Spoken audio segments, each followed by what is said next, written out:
1-2 test, 1-2, 1-2 test.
Live from the Joe Byrne Memorial Stadium in Grand Falls, Windsor, you're watching Bell Alliance coverage of game number 4 of the 2011 Herder Memorial Championship Series, brought to you by the Telegram. Tonight's game between the Conception Bay CeeBees Stars and the Grand Falls Windsor Cataracts. This is the pregame show, brought to you by Don Cherry's in Grand Falls, Windsor. Don Cherry Sports Grill, located at 2 Pinson Drive in Grand Falls, Windsor. Now under new management with a new staff and a whole new attitude. Open 7 days a week. Great food, fully licensed, friendly service, and a great atmosphere. And don't forget, Monday night is wing night at Don Cherry Sports Grill. Come out and discover their awesome wings. Buy a pound of wings and get your second pound for free. That's at Don Cherry Sports Grill, 2 Pinson Drive in Grand Falls, Windsor.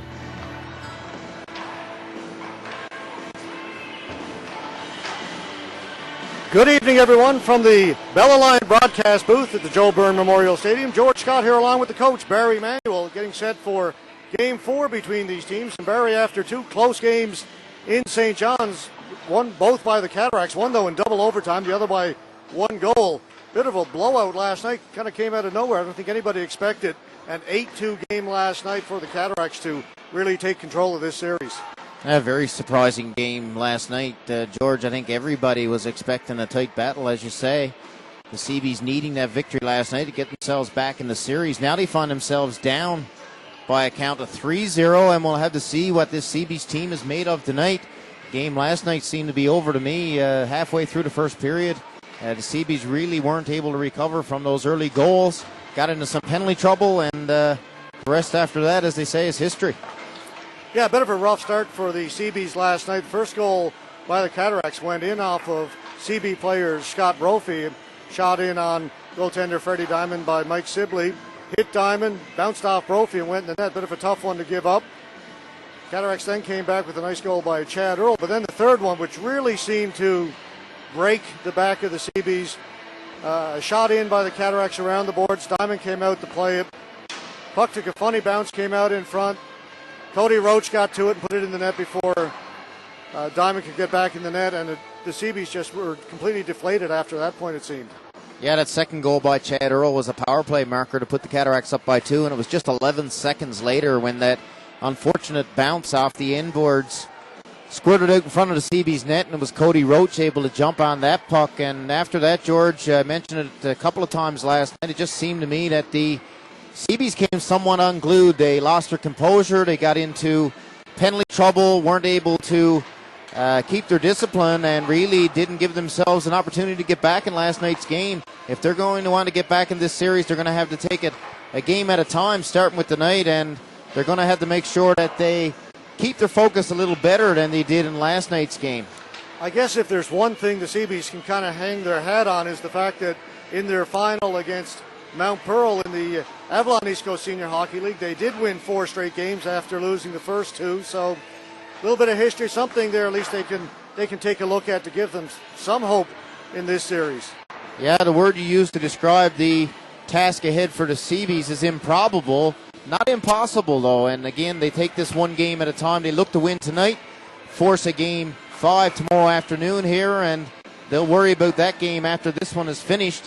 Then who knows after that if they can send it back to St. John's next week, and we're right back into a tight series. So, the CeeBees obviously, they're back squarely against the wall tonight, needing this victory to extend the series and keep any kind of celebration from happening in Grand Falls, Windsor this evening. Both teams have made some lineup changes coming into tonight's game. We'll have that for you in just a moment. More of our pregame show here on Bella Line's coverage of the 2011 Herder Memorial Championship coming up right after this. It's your life. Put your mind in motion. It's your choice. Put your mind in motion. Central Training Academy. Central Training Academy puts you on the road to success in commercial transport, heavy equipment, and driver training. Experienced instructors and direct hands-on operation with the latest in transport and heavy equipment gives you the leading edge. Your future is here now. Get started. Central Training. For course information, call 1-800-563-5153. Keep up with today's ever-changing technology when you shop at DSI on Hardy Avenue, Grand Falls, Windsor. Whether it's a new laptop or desktop computer, computer upgrades, or just computer repairs, DSI serves you with qualified, trained professionals and top-quality service. For all of your home or office computer needs, stop into DSI at 25 Hardy Avenue, Grand Falls, Windsor, or call us at 489-2978. DSI, open Monday to Friday, 9 to 5. Since their inception in 1994, Stag Signs and Graphics has brought the highest quality signage and related products to Newfoundlanders. Their attention to detail and quality is their calling card. They offer the latest products in embroidery, printed products, cut vinyl, silk screening, wide format printing, and laser engraving. All available at competitive prices and unsurpassed customer service. Visit their showroom at 11 Hardy Avenue in Grand Falls, Windsor, or call 489-3060. That's Stag Signs and Graphics, Grand Falls, Windsor. On in Canada in Portagrave is your total supplier of high-quality fishing gear. They carry a full inventory of netting, ropes, wires, chains, and all accessories, along with trawls, crab pots, sorting grids, and injector trawl doors. Their expertise in manufacturing high-quality fishing gear is built on 40 years of experience. Call Vaughn in Canada at 786-4673 for all your fishing gear needs.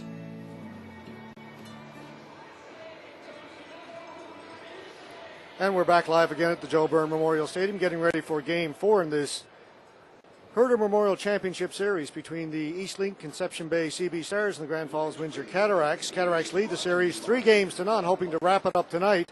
CeeBees, of course, hoping to extend it into a Game 5 tomorrow and then take it back to St. John's next weekend. Barry, we mentioned before the break a few lineup changes for both teams coming into tonight's game. Let's start with the CeeBees. Well, we haven't got the official score sheet, but we're basing this on the warm-up. There's been a few changes for the CeeBees. Daniel Sparks is back in the lineup. Chris Sparks looks to be out of the lineup. Chris Petton is also back in the lineup. And Mike Druken sees his first action of this series as well.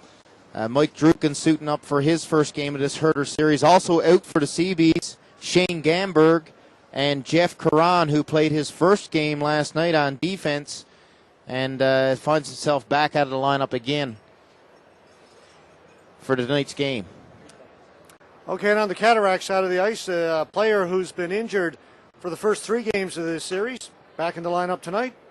Yeah, I think actually the Cataracts warmed up a couple of different players there. It was Andrew Brennan, George, back in the lineup tonight, at least in the warm-up. We'll have to see if he is going to be on the score sheet when this one starts. Jeremy Bishop didn't begin the warm-up, but he did end it, so I'm assuming that's a very near puck drop decision for Coach Casey, whether or not Andrew Brennan will get the nod. But he was injured in that final game against Deer Lake a couple of weeks back, and I know Andrew is itching to get back in the lineup. Whether or not Coach Casey decides to put him in there, we'll know very shortly. Should mention last night, Fred Diamond got off to a rough start. Certainly he gave up 3 goals in the first period. None of them really his fault. 2 unfortunate bounces and 1 a great shot by Chad Earl. But he ended up being replaced in last night's game. And somewhat confusing for some people, the regular backup goaltender for the CeeBees, Bronson Daw, was unavailable. It was actually a junior goaltender, Kyle Downer, who came in and replaced Diamond. And some people weren't quite sure what was happening. They thought they'd see Daw coming in.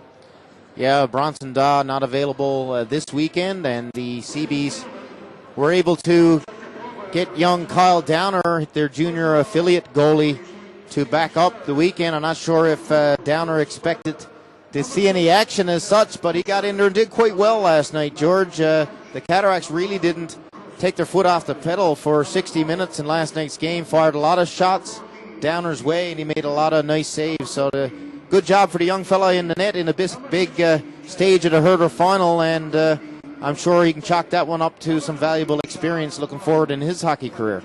Okay, so the teams have completed their warm-ups. The Zamboni's out on the ice, or I guess it's not really a Zamboni. That's a brand name. This is, what is that, an Olympia? Irrelevant point. We're going to take a break on our pregame show, and we'll be back with more right after this. It happened so fast. A rock chipped my windshield on my way home to teach piano. A few days later, the whole windshield's cracked. But who do I call? Then I remembered the Apple Auto Glass jingle.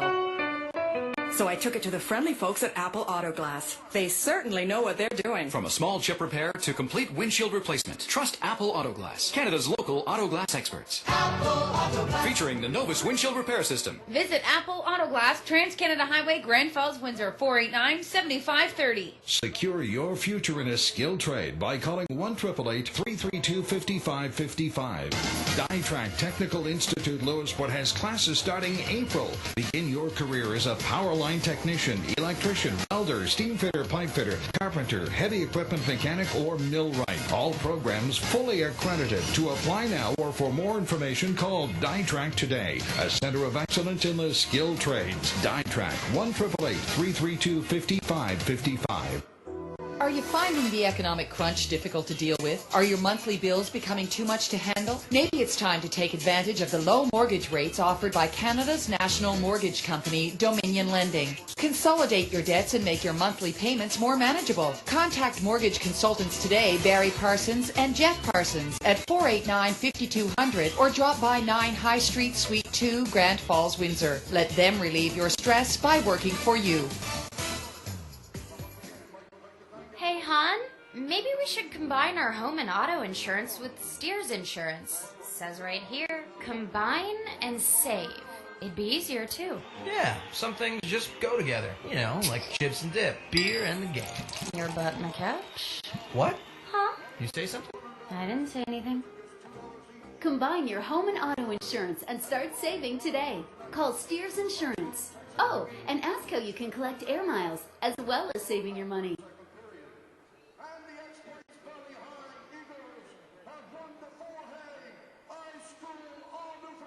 Championship for the first time. Let's hold it for the high school team.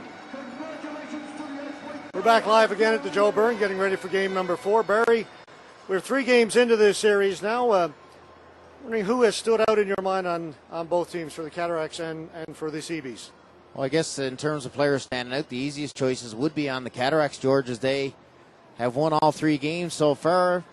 In my mind, obviously Mark Yetman in net has played solid, and particularly he's made some big saves at key times in those 2 games in St. John's. Those games that we talked of last night could have went either way. It was Yetman who stood tall on many key times during those games. Also, Mike Sibley, a guy that picked up the first star last night, has been a key player for the Cataracts all year long. Not necessarily always the big gun on the score sheet, but on the penalty kill, and also just his puck pursuit all over the ice. He never takes a shift off, and he's been a valuable member of the Cataracts for this Herder series as well.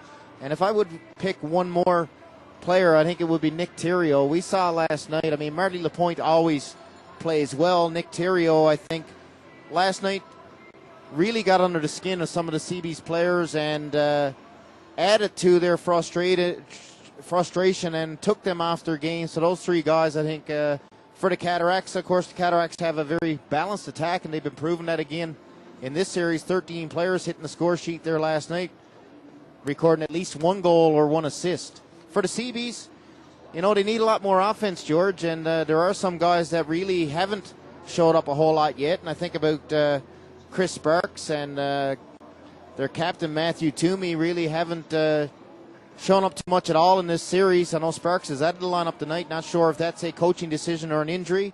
The best line they've had so far really has been that Ryan Delaney, Keith Delaney, and Ray Dalton line, even though last night they weren't very effective. They were definitely their best line in the first 2 games in St. John's, and the Brophy-Bartlett combination there has shown some flashes, but really the CeeBees need more consistency and more production from all their lines if they're going to get themselves back in the series. Yeah, Barry, I'd like to talk for a moment about Brandon Roach, defenseman for the CeeBees. Injured through most of the finals in the Avalon East Coast Senior Hockey League. Back in for the CeeBees here in the Herder, but to me, he really has not looked 100%. We're told it was a groin injury for Brandon Roach. Those things don't heal quickly, and it just looks like he's not accelerating quickly. I'm sure he's a much more talented defenseman than what we've seen. He has looked tentative at times out there. Yeah, it makes sense for it to be a groin injury, and I'm sure he's not 100%. You see him out there, he's a big guy, he handles the puck really well, he has some good vision, but the difficulty he's having in this series, George, is the speed of the Cataracts and their quickness.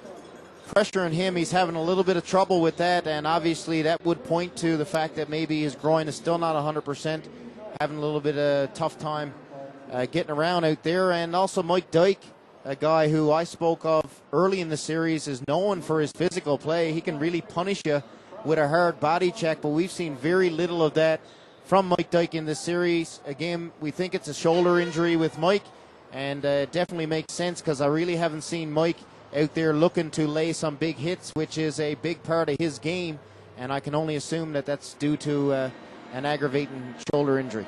Okay, Barry, we're going to take our final break here on our pregame show. We'll be back with tonight's opening ceremonies, a couple of awards to be given out and presentations to be done prior to the start of tonight's game. We'll be back with all that in just a moment. Bud Light, the world's #1 selling light beer, is pleased to be a sponsor of this broadcast of the 2011 Herder Memorial Championship. As official sponsor of the West Coast Senior Hockey League, Bud Light is committed to supporting senior hockey in Newfoundland and Labrador. Brewed in Canada since 1986, Bud Light is the ultimate easy drinking taste. 2 great things on ice, Bud Light and senior hockey. It's your life. Put your mind in motion. It's your choice. Put your mind in motion. Central Training Academy. Central Training Academy puts you on the road to success in commercial transport, heavy equipment, and driver training. Experienced instructors and direct hands-on operation with the latest in transport and heavy equipment gives you the leading edge. Your future is here now. Get started. Central Training. For course information, call 1-800-563-5153. Need a crane on your job site? Don't delay construction because of hoisting issues. Crane Tech Services Grand Falls, Windsor is a core certified company, and all operators are Interprovincial Red Seal certified. Their fleet includes boom trucks and cranes with lifting capacity of up to 60 tons, reaching 180 feet. For the installation of roof trusses, erecting of structural steel buildings, boat lifts, or for any heavy lifting commercial, mining, or industrial project, contact Crane Tech Services in Grand Falls, Windsor, 486-3101. It's the Year of the Cat. Not only are the Grand Falls Windsor Cataracts going for the Herder, it's Arctic Cat's 50th anniversary in 2012. But they're celebrating now with over 25 new Arctic Cat models and a spectacular Spring Guarantee Snow Check program till April 21st of 2011. Here's the best deal guarantee. Special 50th anniversary Arctic Cat models, extra warranty, a free Spring Guarantee accessory bonus, and lots more. Check it out at Thruway Recreation's The Year of the Cat. Go Cats go!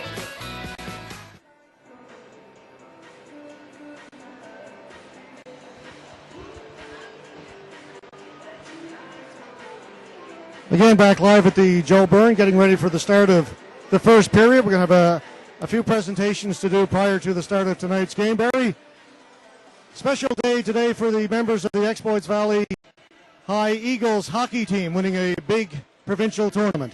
Yeah, the Exploits Valley High Eagles are the 4A provincial champions, George. as they defeated Clarenville in the championship game late this afternoon by a score of 7-3. The Eagles got by Gonzaga this morning to earn the right, so congratulations to the Eagles participating in that high school tournament in Mount Pearl over the weekend, 4A champs, and I do believe, I may be wrong, but I do believe it's the first time that the Exploits Valley Eagles have won the 4A championship. Yeah, big congratulations to the folks up at the local high school here in Grand Falls, Windsor, on winning that big tournament.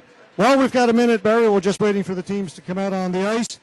Quick mention about a fundraiser that Cataract player Mike Brent was involved in.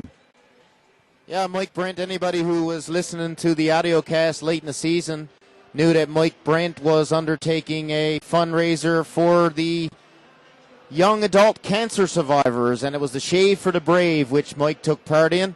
Mike would like to thank everybody who supported him in the Shave for the Brave fundraiser, and the total amount that Mike was able to raise was $2,100. So great job by Mike Brent, and Mike sends along a big thank you to everybody who donated to that very, very good cause. Still just waiting to get underway. They've brought the red carpet out onto center ice, waiting the arrival of the Conception Bay CeeBees Stars. They'll come out on the ice first. Cataracts filling the tunnel down below us. Should be getting underway in just a moment. Game time was set for 7:30. It's 7:35 now. Of course, Barry, I don't remember a game we've done all year where they started exactly on time. No, we joked a couple of times. It's not exactly like the Super Bowl, George. They call for 7:48, and boy, the ball is hitting the foot usually at 7:48. The senior hockey, different story. You can almost guarantee yourself that there will be some delays, and of course, a couple of formalities to take care of tonight before the puck drop, as is usually the case. The powers that be will take the advantage of this big herder stage to recognize some folks and to give away some awards. So we'll find out what exactly is in store for us pregame tonight very shortly.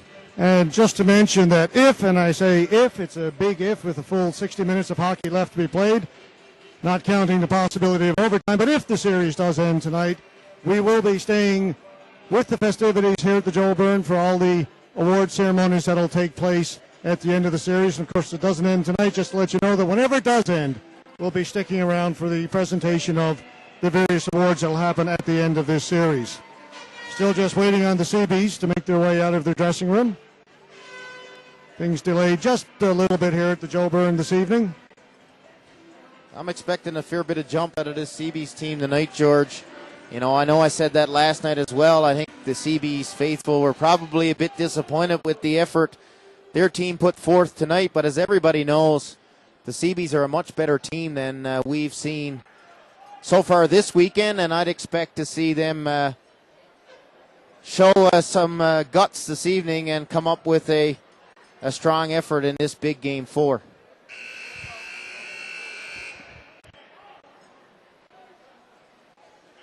And folks, if you can't tell, we're kind of stalling right now, waiting for the CeeBees to make their appearance. The linesman has gone over into the dressing room area on the far side of the ice where the CeeBees are to try and get them out.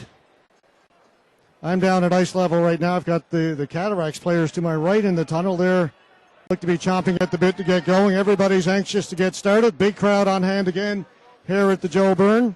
Full house once again.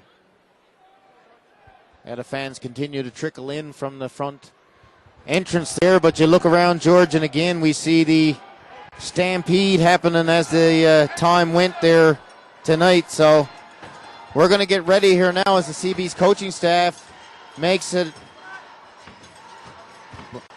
Hockey fans, welcome back to the Joe Byrne Memorial Stadium for game number 4 of the 2011 Herder Memorial Championship Series, brought to you by the Telegram. Please welcome first the Conception Bay CeeBees Stars.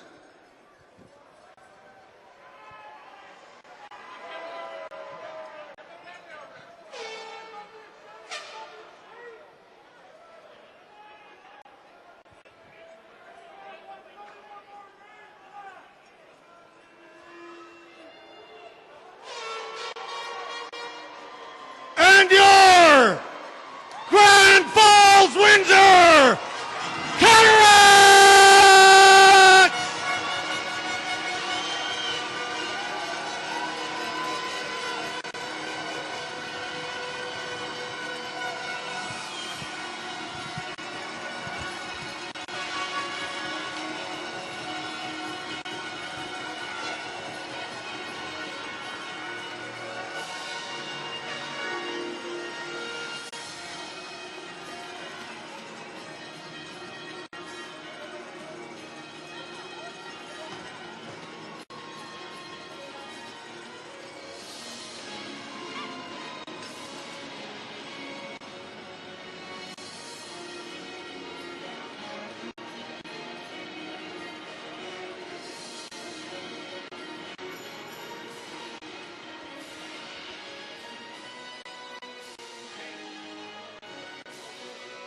Here are tonight's starting lineups. First, for the visiting Conception Bay CeeBees Stars. On defense, number 19, Mike Dyke. On defense, number 79, Mike Stevens. At forward, number 15, Keith Delaney.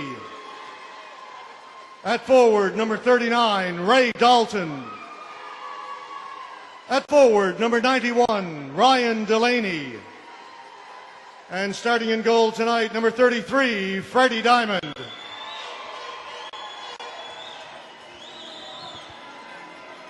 And now here's the starting lineup for your Cataracts.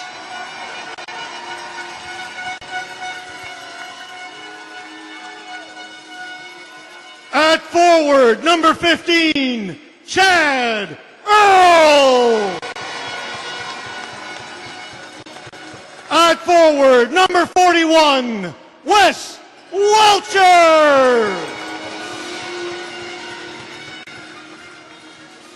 At forward, number 14, David Philpott. On defense, number 5, Mike Brent.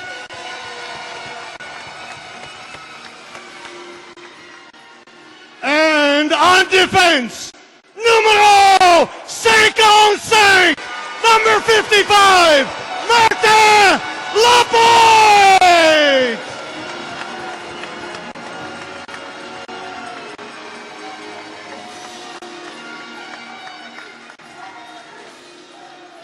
And starting in goal tonight for your Cataracts, number 31, Mark Yetman.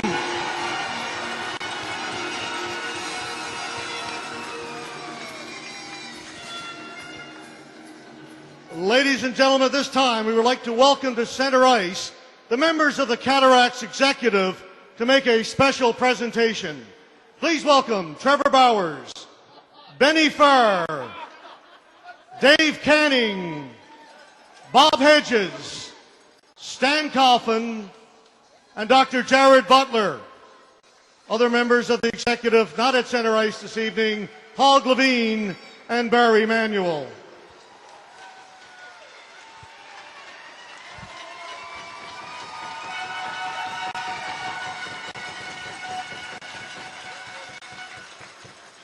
Tonight, the Cataracts would like to make a presentation to a very dedicated and hard-working volunteer whose work behind the scenes may go unnoticed by many. And the plaque reads, the Cataracts Hockey Club would like to recognize, and he doesn't know this is his name, Mr. Stan Coffin, who without his hard work and dedication to our fundraising programs, our team would never succeed. Thank you, Stan, from the Cataracts Hockey Club and its fans.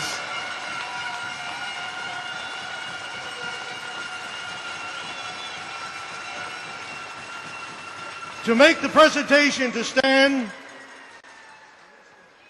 will be Newfoundland and Labrador Hockey Hall of Famer and the first Cataract to have his number 7 retired, Mr. Al Dwyer.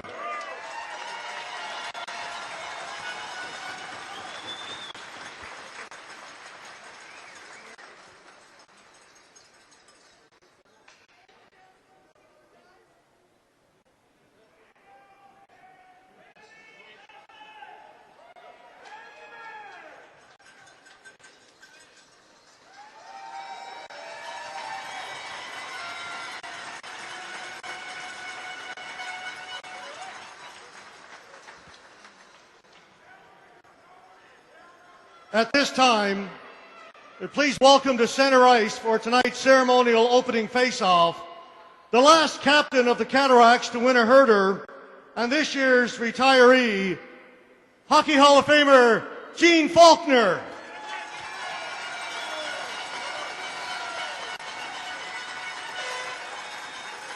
I'd like to have the 2 captains of tonight's team please come to center ice for our ceremonial opening face-off.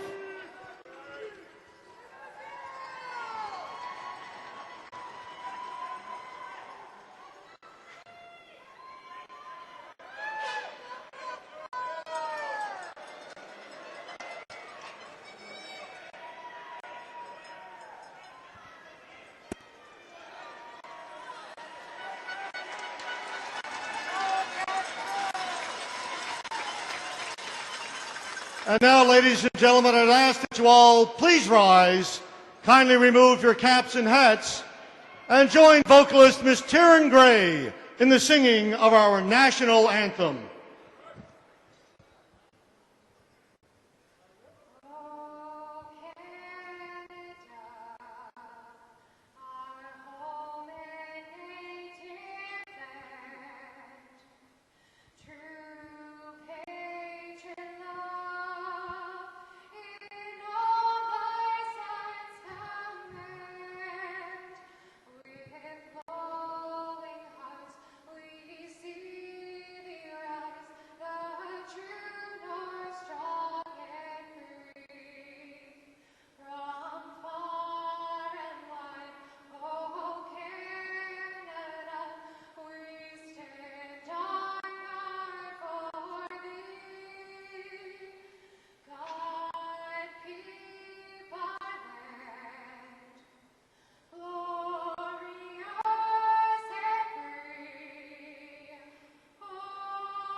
Back up the Bella Line broadcast booth, George Scott alongside the coach, Barry Manuel, about to bring you game number 4 of the 2011 Herder Memorial Championship Series, brought to you by the Telegram.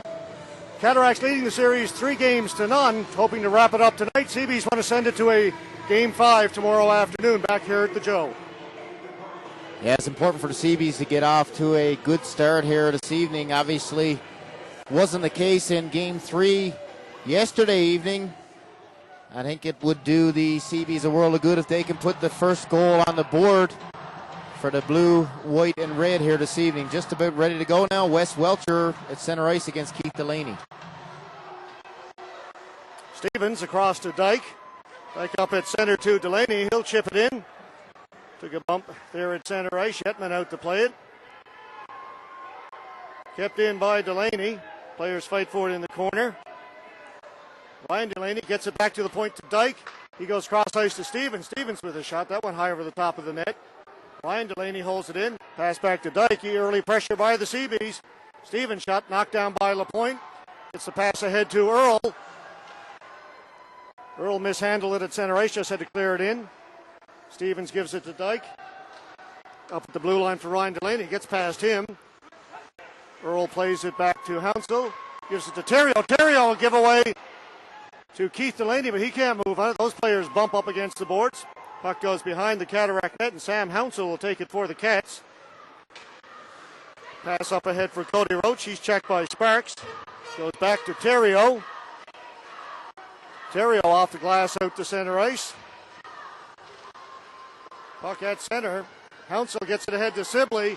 Gives it to Quinn. Back to Sibley. That's going to be offside at the CeeBees blue line. CeeBees do seem to have a little bit of jump to start this game, Barry. Yeah, well, I mean, it all comes down to pride, George. You know that the CeeBees didn't have their best game last night, and they don't want to lay down for anybody, including this Cataracts team, and they come out with a strong effort early on, and I'm sure we'll see much of the same throughout this evening. The Cataracts should know that the toughest game to win in any series is that fourth one. Terrio dumps it in on Freddie Diamond. He's going to hold it. We'll get a face-off this time. It'll be deep in CeeBees territory. 18:41 left to go in the first period. No score here at the Joe Byrne. You see Daniel Sparks now out there in place of Chris Sparks on this line of Sean Wadden and Matthew Toomey for the CeeBees. Quick shot from the point by Mike Brent. Again, Diamond makes the save and holds it once again. For all your printing and signage needs, be sure to check out Stag Signs and Graphics, 11 Hardy Avenue in Grand Falls, Windsor. Quinn in to take the face-off against Toomey. Wadden has the puck for the CeeBees, gives it to French. French up at the blue line. Puck will be kept in by Quinn. His shot went well wide of the net. It's going to come out to center ice. Mike Brent will go back and pick it up at his own blue line. French for Daniel Sparks. Sparks will shoot it in. Brent's going to have to hustle back. Wadden is chasing him. That'll get out into center ice.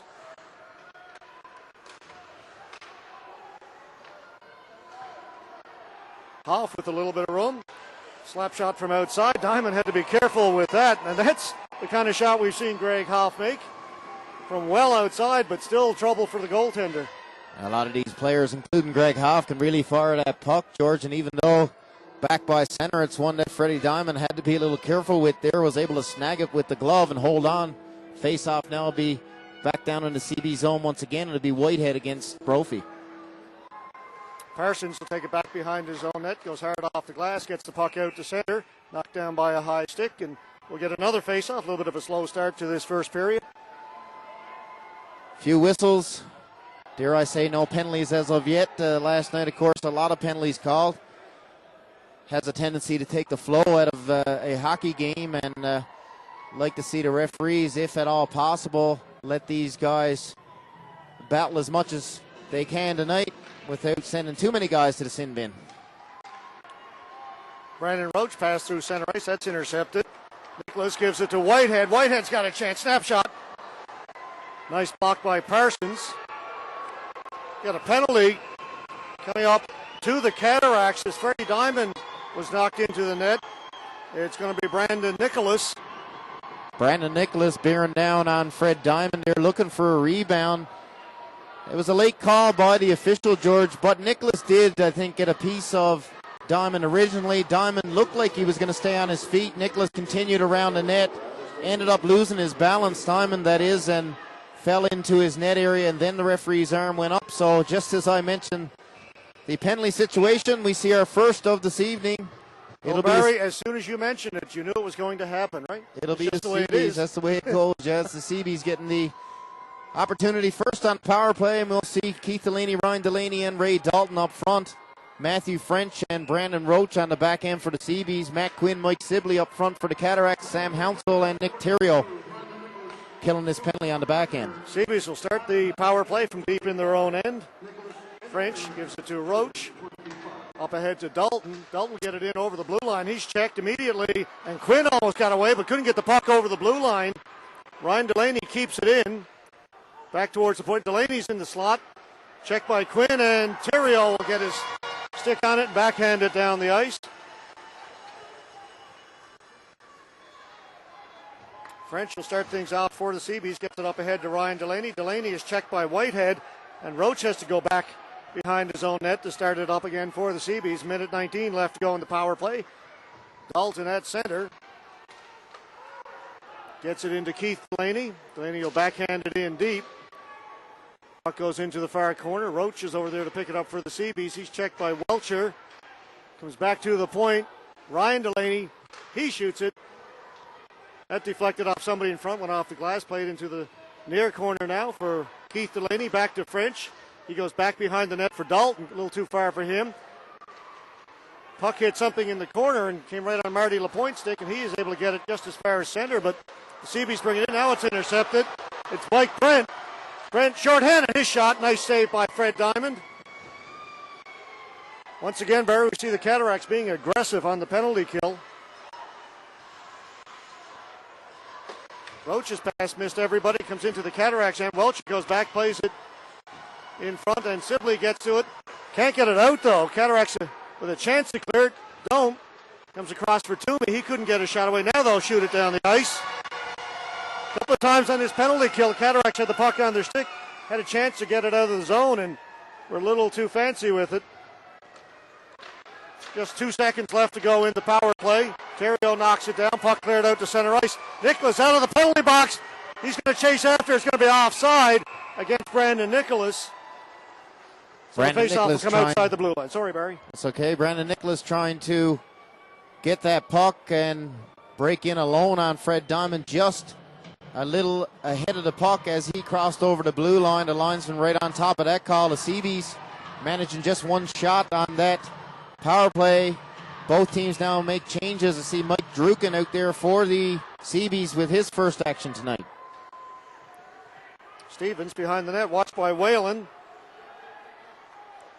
Nicholas comes up with the puck, twisting and turning in the corner, takes it behind the net. Turns in the corner, hit hard by Stevens. Whalen comes in to pick it up. Puck comes along the boards. Stevens has it for the CeeBees, gives it to Dyke. Pass through center ice, goes off Greeley's stick. Brent will get it, plays it off the boards, but Greeley will keep it in. Druken goes into the corner against Hoff.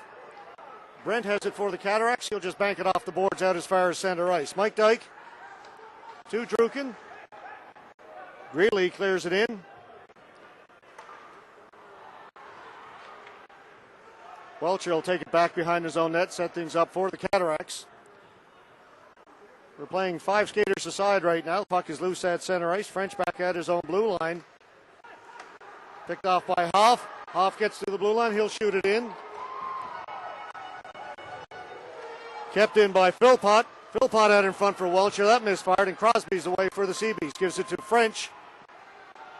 French for Brophy. That's going to be offside, as Brophy was just one stride ahead of the play. Brophy trying to drag his leg there to keep one skate outside. Unable to do so. The face-off now will be just outside the Cataracts line. And George, you mentioned right off the top, the CeeBees seem to have a little more energy. Good job by Greeley on that last shift to be able to pressure the Cataracts D and force a turnover in the zone. No great scoring opportunities yet, though, for the CeeBees in this one. LaPointe clears it in. Lewis cleared it in for the Cataracts. Played out towards the blue line. Kept in nicely by Quinn. Roach hustles over there. Ryan Delaney has it on his stick. He's got to go back behind his own net. For Roach, up ahead to Dalton. Dalton's pass through center ice. That goes past everybody. And it's going to be icing against the CeeBees. 13:51 left to go here in the first period. No score. Be sure to stay tuned following tonight's broadcast for the Apple Auto Glass shining 3 stars of the game. CeeBees complaining about that icing call as they felt Nick Theriault could have played that puck. It actually looked like it went through his stick and skates. George, he kind of got tangled up there. Didn't touch it all the way down. Icing is the call, and a face-off back down in the CeeBee zone. 13:51 left to go now in the first. Both players going to be waved out of the circle. There's going to be Roach against Dalton. Puck goes to the boards. Sibley and Roach fight for it. Sibley comes away with it behind the net, gets it out in front. Dalton is there to take it away, but he can't move it out as Cody Roach keeps it in for the Cataracts. Looks like we've got a penalty coming up behind the play. Didn't see the referee down in the corner with his arm up. Going to be going to the Cataracts. Cataracts will get their second penalty of this first period. It'll be Matt Quinn this time. It's going to be a holding call against Quinn. So, again, the CeeBees will get a chance on the power play to open scoring in this game as the referees getting a little busier lately. The Cataracts picking up another penalty in about the last 5 minutes. 13:41 left to go now in the first period.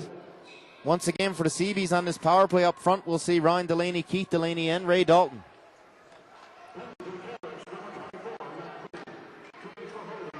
Mike Dyke at center ice for the CeeBees. He'll gain the blue line, gets it in deep. Theriault goes back. Dalton in to check him. Puck comes back to the blue line. Nice job by Mike Stevens to keep it in. Gives it to Keith Delaney. Cataracts get a stick on that and clear it out to center ice. Stevens cross for Ryan Delaney, goes off his skates. And once again, it's outside. No, they're saying he touched it inside the blue line, so it's going to be offsides against the CeeBees with 13:10 left to go. Check out the spectacular Spring Guarantee Snow Check program until April 21st at Thruway Recreation in Grand Falls, Windsor. Both teams now making changes. George, we should mention in the pregame we talked about Andrew Brennan. Looked like he was going to be in the lineup. He is not in the lineup. It's Jeremy Bishop once again suiting up for the Cataracts. So obviously Coach Casey decided Brennan not ready to return to action just yet. Matthew Toomey in over the blue line. Tried to get it in front. Cataracts get to it. Sibley knocked it down, and he'll clear it down the ice with 1:08 left to go in the power play. Stevens behind his own net. Moving out slowly, gets it to Toomey at center. Toomey's going to get it in over the blue line. Can't move it in front. Puck comes back. French with a chance. He fanned on the shot. No, stick broke. Rebound in front. Yetman made the save. And the Cataracts shoot it down the ice. Tough break for the CeeBees. As French had a chance, as he was all alone coming in from the point, had his stick explode in his hands. Whitehead doing a good job forechecking. 33 seconds left to go in the power play. French at center, watched by Whitehead. Cataracts get to a bouncing puck over the shoulder of Freddie Diamond. Almost another bad break for Diamond, as he's been the victim of a few bad bounces in the last couple of games. Robotham takes Greeley hard into the boards. 10 seconds to go in the penalty to Matt Quinn. Greeley shoots it in. Hounsell gets to it first for the Cataracts. Hard off the board out to center. Welcher has it. Welcher leaves it for Quinn, who's just coming out of the penalty box. Back to Welcher. Out in front for Quinn. Quinn gets hammered by Roach. Puck trickles into Diamond, and he'll hold it for a face-off. Matt Quinn taking a hard hit that time from Brandon Roach as he was trying to drive to the net. Roach cutting across the slot and caught him with a solid body check. Quinn heading to the bench there now. In the other end, George, it was Matthew French, the recipient of a nice bounce in front of the Cataracts net, coming back to him, and French is known for a very hard shot. Unfortunately for him on that one, his stick broke completely in half on that shot attempt and unable to get a scoring chance as a result.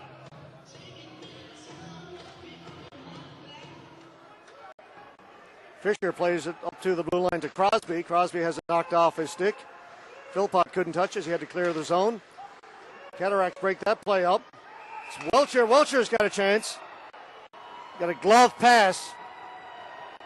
Crosby didn't like the fact that Welcher took the shot after the whistle went.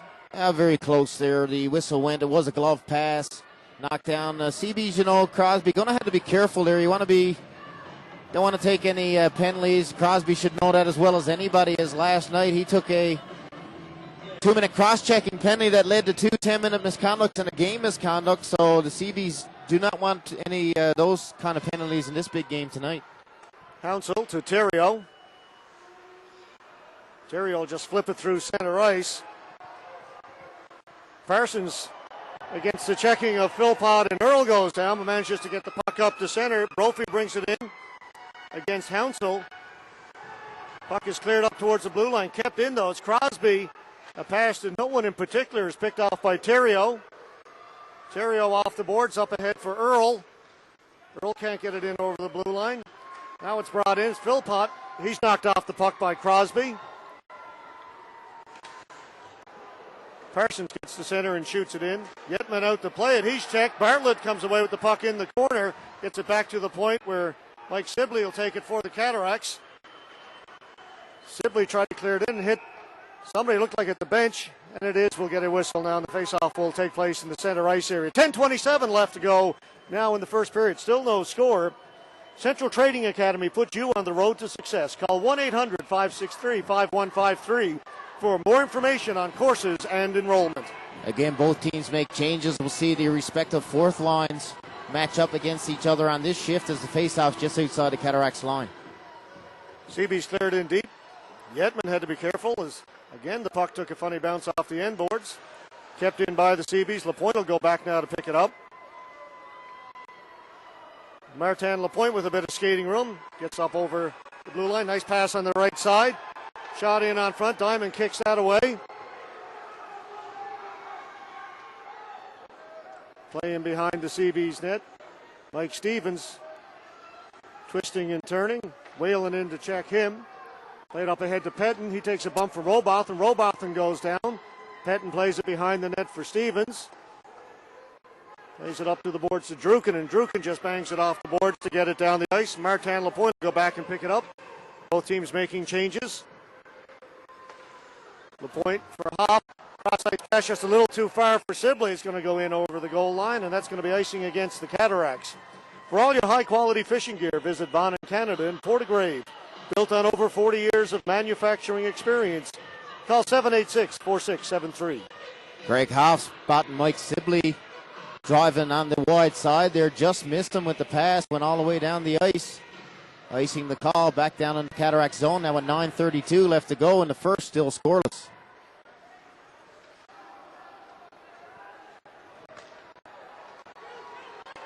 Quinn in over the blue line. Nice job by French to take the puck away from him.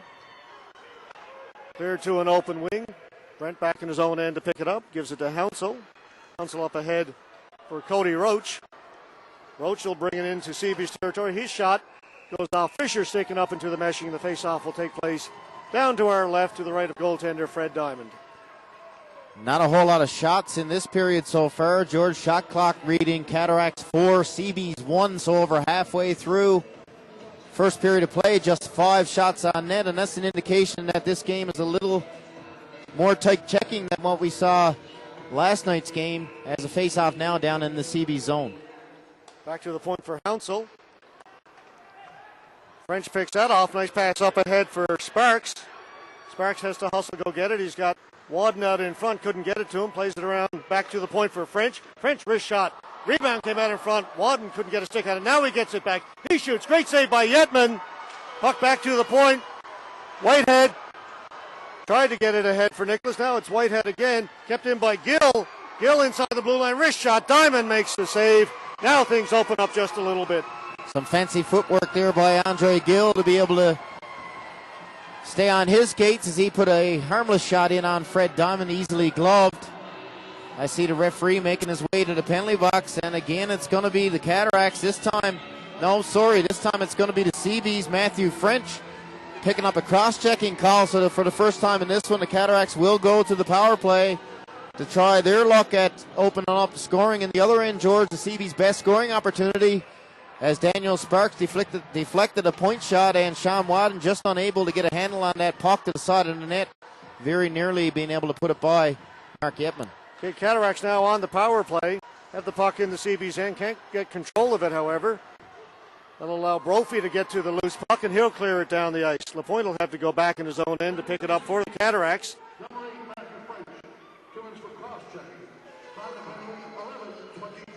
LaPointe up at the blue line for Welcher. That puck bounced out over his stick. Played back in by the CeeBees. Up at center for Earl. In for Welcher. Welcher drop pass for Philpott. Back to Welcher out in front for Earl. That one off a player's skate. CeeBees get the loose puck and clear it down the ice again. 1:12 left to go in the power play. Chad Earl for the Cataracts. He's got some speed through center ice. He'll shoot it in. Cataracts go into chase. Diamond will play it off the backboard, and he'll hold it for a face-off.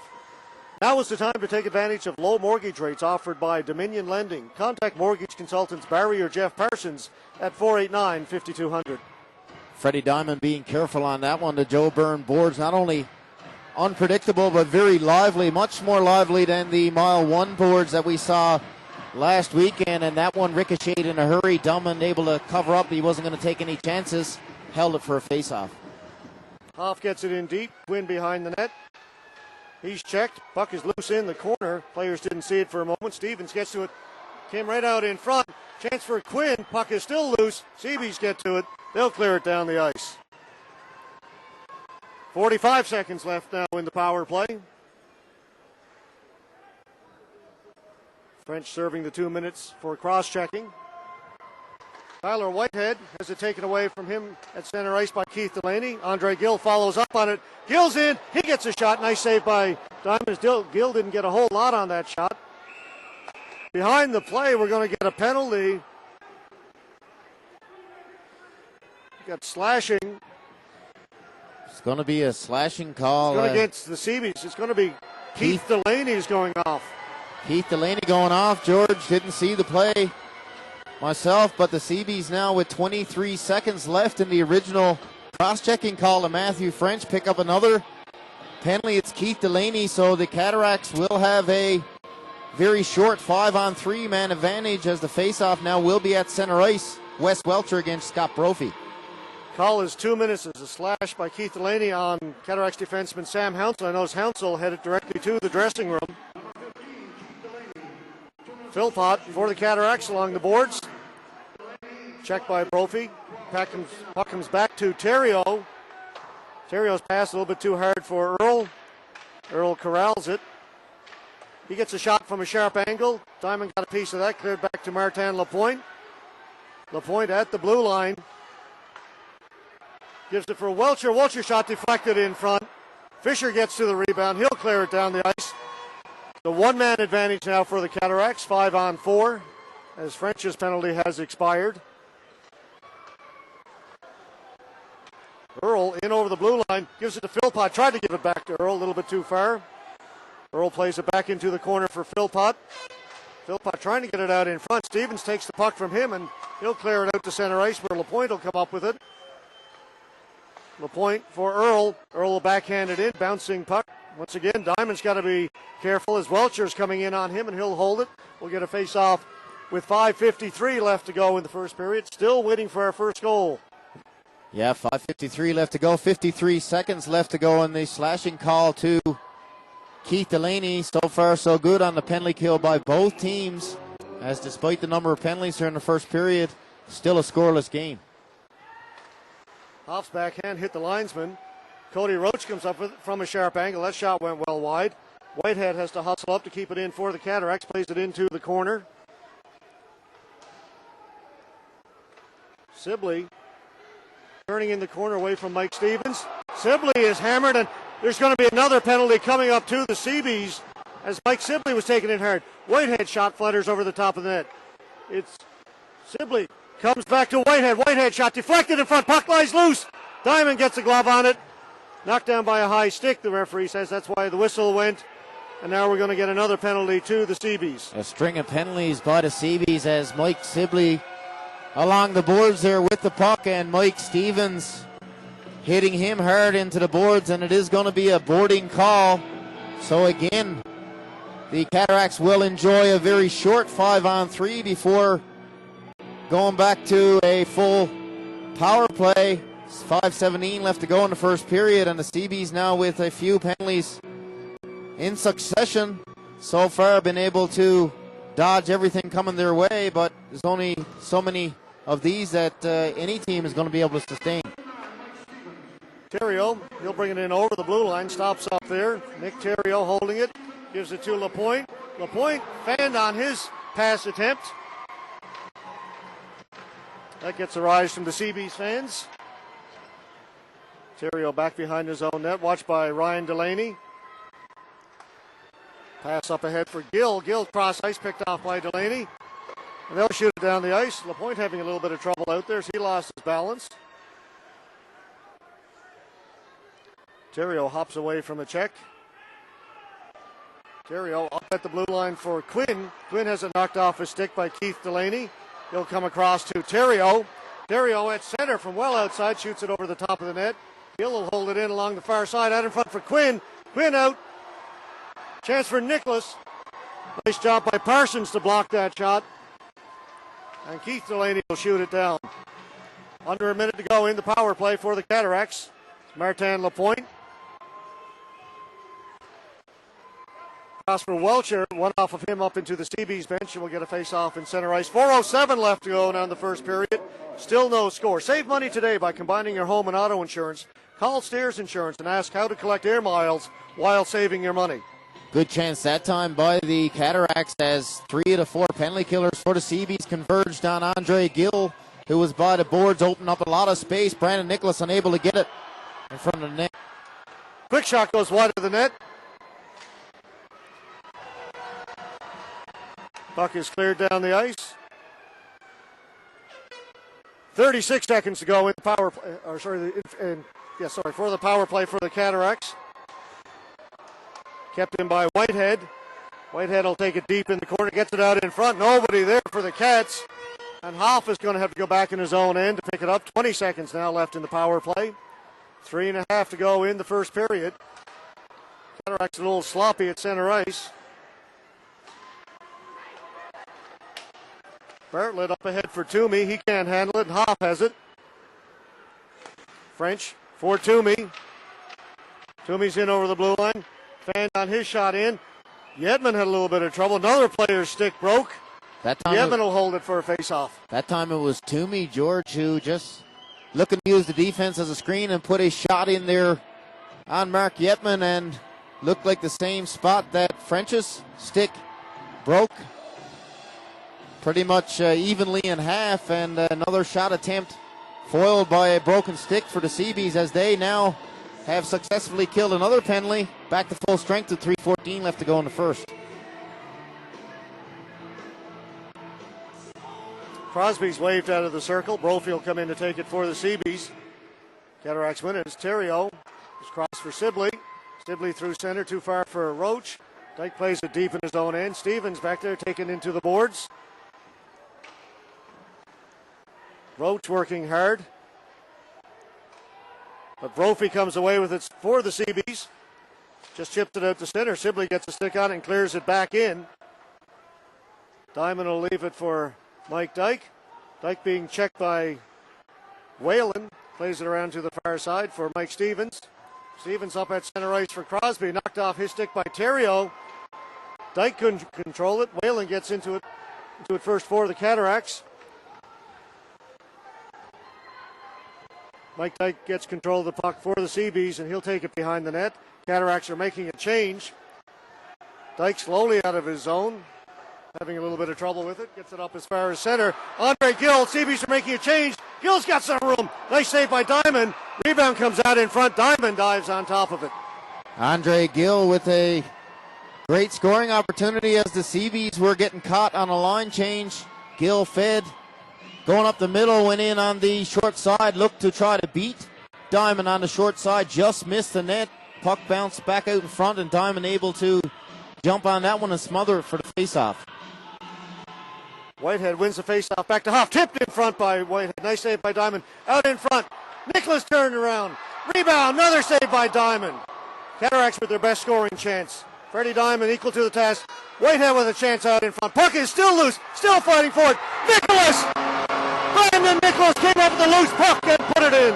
Perseverance paying off on that one for Brandon Nicholas. That's where he makes his living. George is in front of that net, and the Cataracts just kept following the puck back on Fred Diamond, and Nicholas buzzing in around there. Several whacks at that puck before he was able to put it in behind Fred Diamond. Nothing Diamond could do on that one, George, after making 2 or 3 saves in a row before Nicholas able to put that puck in behind him. So the Cataracts strike first in this one. Minute 55 left to go in the first period. 1-0 Cataracts. The point up ahead to Cody Roach. Roach gets it in deep, takes a big hit from Ryan Delaney. Sibley got to it first, played it up along the boards. Ryan Delaney avoids the check, gets the puck up ahead to Dalton. Dalton's at center ice. Gets past LaPointe. Dalton from a sharp angle, couldn't get a shot away. Quinn knocked him down. Now Quinn and Delaney are having words back behind the play. Play carries on up at the blue line. Back to LaPointe. To Hoff. Once again, Delaney and Quinn are going out. This time I think it's Delaney may pick up the penalty. It's going to be Ryan Delaney going to pick up the call. Dalton and Quinn having words behind the play, George. Quinn came back on the back check. Ray Dalton trying to get himself in a shooting position to get a scoring chance. Quinn put a clean check on him. Dalton not happy with it. This is what we saw last night from the CeeBees team. When the Cataracts struck in the first period, they seemed to start to lose their composure. And this is a penalty that any coach would be crazy about, because here you are, minute 15 left in the first period. You're playing a pretty good first period. It's a scoreless game. Shorty just got a goal, but you can't afford to take a penalty at this point in the first period, and that's just what Delaney did. Earl back to LaPointe. LaPointe will keep it in deep. Whitehead back there leaves it for Welcher. Welcher turning in the corner. Pinned against the boards back there by Fisher. Whitehead gets it back to Theriault. Theriault shot from the point. Diamond knocks it down. Rebound comes back to LaPointe. Still loose in front of the net. Welcher took a whack at it. Couldn't get a shot on net. LaPointe keeps it in. Along the boards for Earl. Goes into Whitehead. Back to Earl. Earl is hurt in front of the net. Toomey's away for the CeeBees. He can't get a shot. It's going to be offside. Not sure what happened to Chad Earl, but as the puck came out in front, he bent over and was holding on to either his wrist or his stomach area. Not quite sure. And he headed for the bench. He was looking for the puck. A couple of CB players around there. Now the tempers are starting to elevate in this one as Tyler Whitehead now and Scott Brophy exchange pleasantries inside the Cataracts blue line. 31.8 showing on the score clock remaining in this first period. 1:16 to go on the penalty to Ryan Delaney. Cataracts lead 1-0. And again, George, the CBs need to keep their focus and stay in this game. We got a long way to go here yet, and obviously their season on the line here in this game 4. 25 seconds left to go in the first period. Cataracts on the power play for another 1:05. LaPointe to Philpott. Philpott will take it in deep, swings around behind the net, gets it back to LaPointe. LaPointe shot. That went wide of the net. Bartlett fanned on it. Really, or Roach rather, didn't have a stick, but he managed to kick it out. Nice job by Brandon Roach to clear it out. And that'll do it for the first period. Spirited end of this period, bit of a slow start. We end 20 minutes. Cataracts leading it 1-0. They'll start the second period on the power play. Dytrac Technical Institute in Lewisport has courses starting in April. Call 1-888-332-5555 for more information.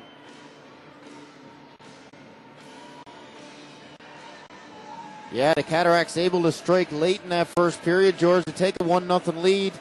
For the most part, again, the Cataracts carrying the bulk of the play, but it was mainly on power plays as the CBs took several penalties in a row there in that first period, unable to get much going offensively, and you're not going to if you're going to continue to kill penalties all game. And again, Cataracts strike first, and shortly after, Ray Dalton upset with Matt Quinn on a hit Quinn laid on him on the back check as Dalton was trying to get into a shooting position. And then Ryan Delaney came up and gave Quinn a bump as well away from the play, resulted in a penalty and a ill-timed penalty for the CBs. You had to be able to keep your discipline. Too important a game to let your emotions get the better of you. Not normally what we see from Ryan Delaney, but certainly that was the case on that one late in the first period. Okay, Barry, time now for the first period summary brought to you by Action Car and Truck Accessories. First period summary, just one goal to report. It was the Cataracts at 18:05. Brandon Nicholas getting the goal, putting Cataracts up 1-0. Assist on that goal going to Tyler Whitehead and Andre Gill. Penalties in the first period, it was the Cataracts at 2:25. Brandon Nicholas, interference. Then at 6:19, the Cataracts again, it was Quinn for holding. Then after that, the CBs at 11:23, Matthew French picked up a cross-checking penalty. At 12:59, it was Keith Delaney, got 2 minutes for slashing. At 14:43, it was Mike Stevens getting a boarding call. And then at 18:45, the one we just talked about, Ryan Delaney picking up an interference penalty after one period of play. Shots in favor of the Cataracts by a count of 12-4.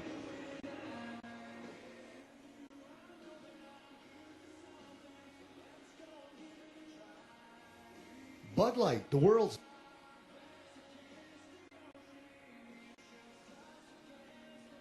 Spring has arrived, and you know what that means. Time to get your vehicle looking good with Action Car and Truck Accessories.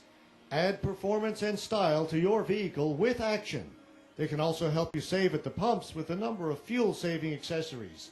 So hurry into Action Car and Truck Accessories and start saving today. 5 locations to serve you in Newfoundland and Labrador. Visit actioncarandtruck.com for more info.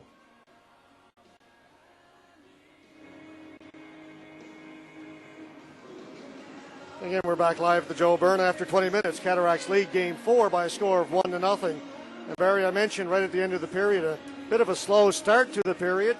A lot of whistles, but a lot of intensity towards the end of that first period as tempers were flaring a bit.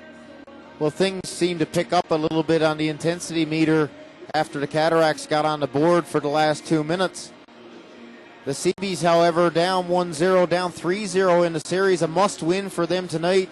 And, George, I can't stress enough how important it is for this CeeBees team to remain focused on the task at hand for all 60 minutes. If you give the Cataracts several power play opportunities, which was the case in the first period, sooner or later, these guys are going to put one behind your goalie, and the same could be said for the CeeBees if the Cataracts were to get themselves in penalty trouble. So I'm sure Coach Moores is going to be instructing his troops to keep their discipline, keep focused, and let's get ourselves on the scoreboard and back in this hockey game. Okay, Barry, we're going to take a break during our first intermission. Be right back right after this. It happened so fast. A rock chipped my windshield on my way home to teach piano. A few days later, the whole windshield's cracked. But who do I call? Then I remembered the Apple Auto Glass jingle. So I took it to the friendly folks at Apple Auto Glass. They certainly know what they're doing. From a small chip repair to complete windshield replacement, trust Apple Auto Glass, Canada's local auto glass experts. Apple Auto Glass. Featuring the Novus windshield repair system. Visit Apple Auto Glass, Trans-Canada Highway, Grand Falls, Windsor, 489-7530. It's your life. Put your mind in motion. It's your choice. Put your mind in motion. Central Training Academy. Central Training Academy puts you on the road to success in commercial transport, heavy equipment, and driver training. Experienced instructors and direct hands-on operation with the latest in transport and heavy equipment gives you the leading edge. Your future is here now. Get started. Central Training. For course information, call 1-800-563-5153. Secure your future in a skilled trade by calling 1-888-332-5555.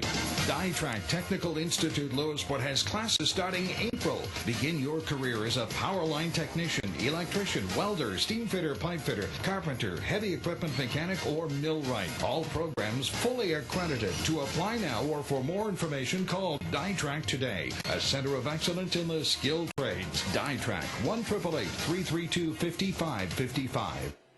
Are you finding the economic crunch difficult to deal with? Are your monthly bills becoming too much to handle? Maybe it's time to take advantage of the low mortgage rates offered by Canada's national mortgage company, Dominion Lending. Consolidate your debts and make your monthly payments more manageable. Contact mortgage consultants today, Barry Parsons and Jeff Parsons at 489-5200 or drop by 9 High Street, Suite 2, Grand Falls, Windsor. Let them relieve your stress by working for you.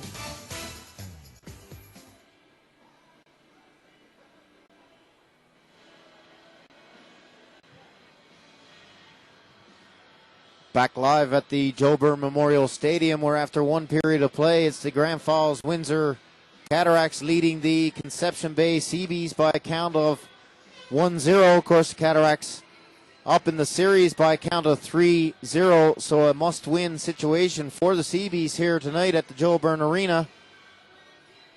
I'd like to take this opportunity to throw out some birthday greetings that we've been asked to pass along. And we've got multiple greetings all celebrating tomorrow. First of all, a good friend of mine and a former Cataract, Craig Tuck, who will celebrate his 40th birthday tomorrow, April 3rd. Also from Grand Falls, Windsor, Dr. Mark O'Driscoll will be celebrating a big birthday as well. The big 5-0 for Mark, so happy birthday to you, Mark. And finally, Cataracts president and assistant coach Paul Levine celebrating his birthday as well tomorrow. So I'd like to get that out there now while we get the chance. We're going to take a little break now. We'll be back with you shortly and very soon. Puck drop for the second period.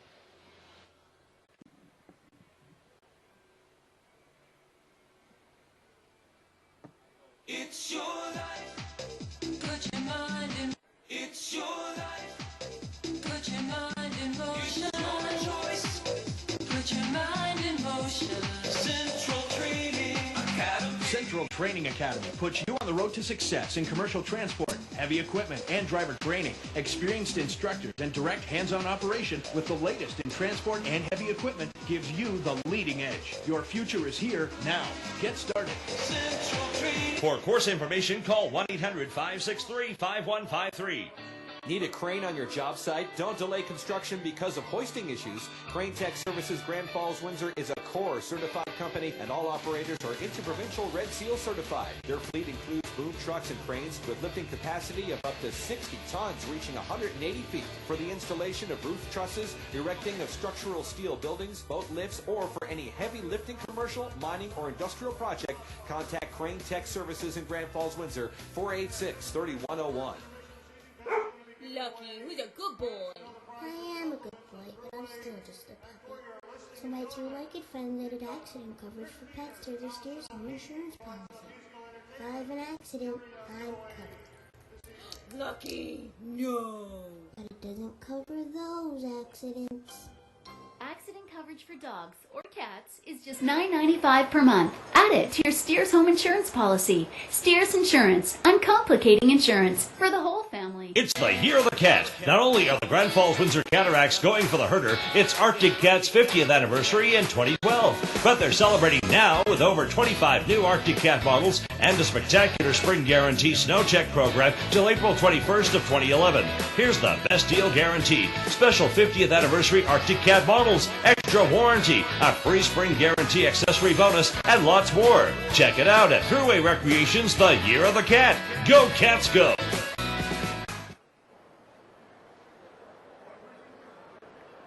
Back live again at the Joe Byrne after 20 minutes. Cataracts lead this game by a score of 1-0. Here at the Joe Byrne, out on the ice, they're going to have a giveaway from one of the Cataracts sponsors, but as a special musical treat, Chris Feener and Alison O'Keefe from the band Papa String are going to play. As soon as they get set up, maybe we'll take a little listen to some of that if we can pick it up on our fan microphone, the one we've got hanging from the rafters here at the Joe Byrne this evening. Chris Feener, of course, allowing us to use some of his music for our introduction to our audio cast all season, again for the Bell-Aligned Herder webcast. And Papa String, a very popular club band here in central Newfoundland and really all over Newfoundland. One of the better bar bands to enjoy a good time with, and they're going to... Yeah, we had Chris Feener here at the Joe Byrne a few weeks ago play on his guitar the national anthem for one of the playoff games in the West Coast League, and that performance is now on YouTube. You want to check out Chris playing "Oh Canada" on his Chris, guitar. Really, you want to check out Chris on YouTube. World-class guitarist, and I mean that literally. And if you want to check it out on YouTube, you will know exactly what I'm talking about. And as we speak, here comes Chris Feener along with Alison O'Keefe to perform.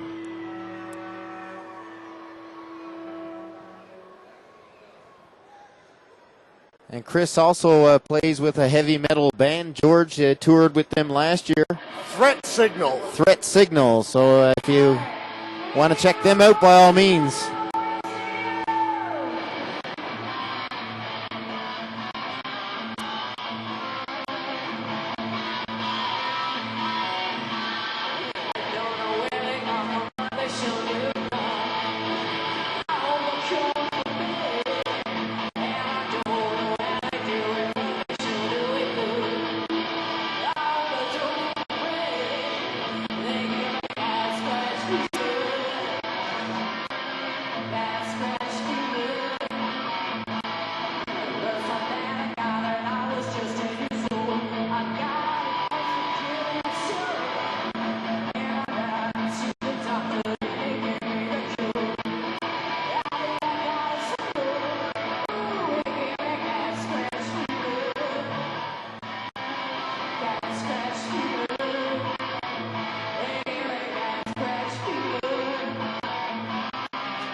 Yeah.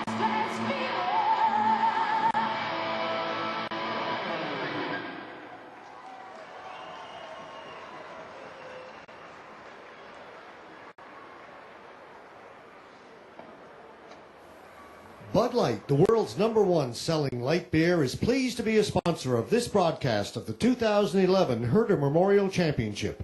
As official sponsor of the West Coast Senior Hockey League, Bud Light is committed to supporting senior hockey in Newfoundland and Labrador. Brewed in Canada since 1986, Bud Light is the ultimate easy drinking taste. Two great things on ice, Bud Light and senior hockey. Worried about going away and leaving your home or business unprotected? If so, call DSI at 489-2978. If it's an intrusion alarm system you need, DSI can give you peace of mind with our 24-hour monitoring service for fire and intrusion. DSI also offers top-quality video surveillance systems that can be viewed remotely for your convenience. For more information, visit DSI at 25 Hardy Avenue, Grand Falls, Windsor, or call us at 489-2978. Since their inception in 1994, Stag Signs and Graphics has brought the highest quality signage and related products to Newfoundlanders. Their attention to detail and quality is their calling card. They offer the latest products in embroidery, printed products, cut vinyl, silk screening, wide format printing, and laser engraving. All available at competitive prices and unsurpassed customer service. Visit their showroom at 11 Hardy Avenue in Grand Falls, Windsor, or call 489-3060. That's Stag Signs and Graphics, Grand Falls, Windsor. On in Canada in Portagrave is your total supplier of high-quality fishing gear. They carry a full inventory of netting, ropes, wires, chains, and all accessories, along with trawls, crab pots, sorting grids, and injector trawl doors. Their expertise in manufacturing high-quality fishing gear is built on 40 years of experience. Call Vaughn in Canada at 786-4673 for all your fishing gear needs.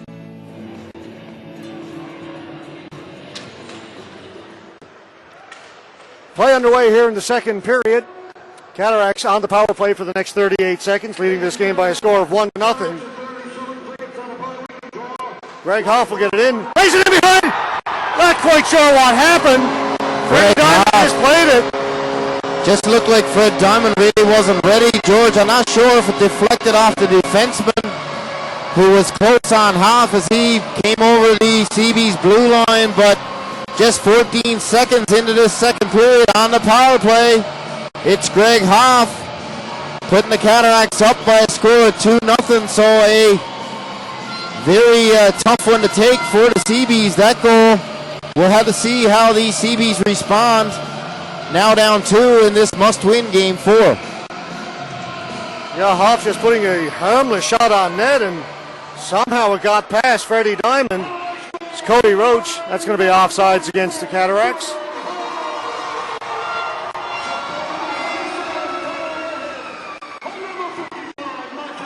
Tyler Whitehead and Martin Lapointe picking up assists on that Hoff goal. George was just off the face-off, really to gain possession, and Hoff carrying it in and just trying to put a shot in there. Actually hit the middle of the net, so I have to think that that one was deflected by the defenseman in order to beat Fred Diamond from that location. Quinn able to keep it in for the Cataracts. French plays it off the boards out to center ice. Delaney can't get it, and the Cataracts shoot it in deep again. Sibley will get to it first for the Cataracts, plays it around behind the net. French back there, picked off, has it taken away. Keith Delaney in to help out. Delaney off the boards, picked off by Lapointe. Lapointe up ahead to Cody Roach. French outside his own blue line goes back to Fisher. Fisher gets to center, clears it in on Yetman. Yetman's going to hold it with Keith Delaney coming down on him. 18:58 left to go now in the second period. Cataracts have taken a 2-0 lead. Both teams making changes now, as you see Scott Brophy, Chris Bartlett and Chris Crosby coming over the boards for the CeeBees. Mike Stevens and Mike Dyke on the back end. Tyler Whitehead, Brandon Nicholas, and Andre Gill the front line for the Cataracts. Lapointe checked by Crosby. Terrio gets to it, plays it up ahead to Gill. Gill will get to center, he'll shoot it in. Nicholas goes in to pick it up for the Cataracts against Dyke. Puck bounces high in the air. Bartlett gets to it for the CeeBees. Here's it taken away by Lapointe. Lapointe ducks away from a check. Comes back to get the puck, gives it back to Terrio. Nick Terrio, long pass up through center for Nicholas. He leaves it for Gill. Gill gets it in deep. Turns along the boards. Goes cross ice. Whitehead with a chance. Diamond with a good save. Puck loose behind the net. Jammed against the side of the net. Brophy up with it. Plays it over into the far corner. Stevens takes a big hit in the corner. Mike Dyke behind the net. Dyke being hounded. Gets away. Terrio stepped up to challenge him. Gets the pass ahead to Brophy. Brophy backhands it in front. Cataracts intercept that. And it's Brandon Nicholas. Nicholas at the end of a long shift. He'll just dump it in. Nick Terrio from his defense position into forecheck. Comes up with the puck. Gives it to Philpott. Philpott can't hold it. Matt Toomey's away. Toomey in over the blue line. Quick shot high over the top of the net. Kept in by Druken for Parsons. Parsons hit at the blue line. The Cataracts clear it down to the CB line where Roach will give it back to Toomey. Toomey drop pass for Wadden. Wadden shot goes off a defenseman. Goes behind the net. Puck bounces out through center ice all the way back down into CB's territory. It's not going to be icing. It's deflected by a CB. At center ice, Toomey wins the race and clears it in deep. LaPointe back to pick it up. He's watched by Wadden. LaPointe is knocked down but gets the puck up ahead for Quinn. Quinn hit against the boards, or Philpott rather. Puck pass behind Earl. Earl gets a shot. That bounces back towards the blue line. Wadden for the CeeBees has it taken away by Earl, but that's going to be offsides against the Cataracts. 16:59 left to go in the second. 2-0 Cataracts lead. DSI 25 Hardy Avenue in Grand Falls, Windsor has the answer to all your computing, security, and printing questions. Call DSI at 489-2978. This one going to be deemed an intentional offside, so the face-off will come all the way back down in the CV zone, and you get the feeling, George, somewhat like last night, the Cataracts seem to be picking up their play, and the CeeBees really haven't been able to get much going. The defense coming under pressure by the Cataracts, and the CeeBees forwards really unwilling to come back and provide support. An interference penalty behind the play is going to go to Matt Quinn. Interference call going to Matt Quinn, so the CeeBees needing a goal to get on the board, and this one will go to the power play again with 16:53 left to go in the second period. And as usual, we see Ray Dalton, Ryan Delaney, and Keith Delaney out there on the power play opportunity for the CeeBees. Matthew French and Brandon Roach on the defense. CeeBees control it. Matt French back at the point. Shot blocked by Whitehead. Keith Delaney holding the puck, takes it back towards the blue line. So back in along the half boards, back to the point for French. He mishandled it. Now we've got a race for the puck. Sibley against French. French gets to it first, plays it out to center. Whitehead will pick it up. Whitehead trying to get a shot in on net, has the puck knocked off his stick at the last second. Dalton is knocked down. Puck comes back down towards Diamond. Diamond leaves it for Roach. Roach plays it up ahead for Dalton. Dalton will chip it in. There's that funny bounce off the boards. Didn't quite get out in front of the net, but the CeeBees hold it in. Martin Lapointe gets it and shoots it down the ice for the Cataracts. Minute 10 left to go in the power play. Diamond has to be careful as Robothan's in on him. Mike Dyke gains the blue line, cuts into the middle. Dyke with a chance to get a shot away. Saved by Yetman. Puck is loose. Still loose in front. Still no whistle. Players still fighting for it. Finally, we're going to get a whistle. Great chance for the CeeBees. Nice rush by Mike Dyke, able to get into the low slot area. And now we see Chris Crosby and Greg Hoff. Looks like they're both going to go. And again, you know, I'm surprised with Chris Crosby, a veteran player in Newfoundland senior hockey. He just looks like this weekend something has gotten under his skin and he cannot get it out, George. It's a frustrating weekend for him. Hoff gave him a little shot there. He quickly came back with one. Both those guys will go, so the CeeBees will remain on the power play. Very nearly scoring on that one as Dyke put the shot in on Yetman. Puck bounced up in the air. A number of CeeBees in there poking away, trying to get that one over the goal line. But Mark Yetman standing tall, able to keep that one out and keep this game 2-0. Dyke's shot just went wide of the net. Incidental penalty, so we're still going to play 5-on-4 CeeBees on the power play. The point takes his man hard into the boards, and that'll allow Mike Sibley to come up with the loose puck and clear it down. Stevens. Long pass up ahead for Bartlett. Bartlett shoots it in. Comes around into the near corner. Toomey will keep it in for the CeeBees. Back to the point to Dyke. For Toomey, he fanned on his shot. Comes back to Dyke. He can't get a shot away. Goes cross ice for Stevens. Back to Dyke. Back to Stevens. Stevens winds up. He shot. That deflected just wide. Yetman may have stopped the first one. Rebound came loose for a moment. Brophy. Back to Dyke. And Tyler Whitehead intercepts and clears it down the ice. That gets a cheer from the fans. Penalty is over. Team's now back to 5 skaters aside. Petton tips it in. Theriot up ahead to Gill. He's pinned against the boards. Hounsell goes back to Theriot. Theriot for Philpott. Philpott checked by Petton. Nicholas follows up on it. He'll bring it in for the Cataracts. Nicholas tried to get it to Gill. He lost in the skates. Comes up with it again. Throws it in front. We got a penalty coming up to the CeeBees. Out at center, Sam Hounsell.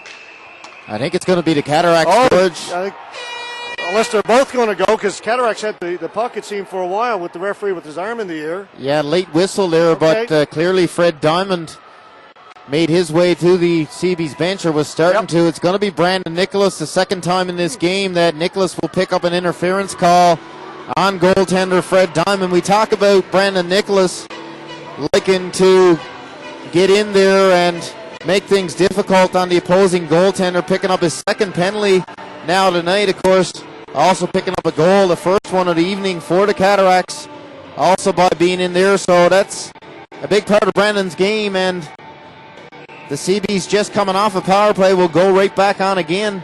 14-18 left to go, still 2-0 Cataracts. Mike Sibley gets the loose puck. There's it right down on Fred Diamond.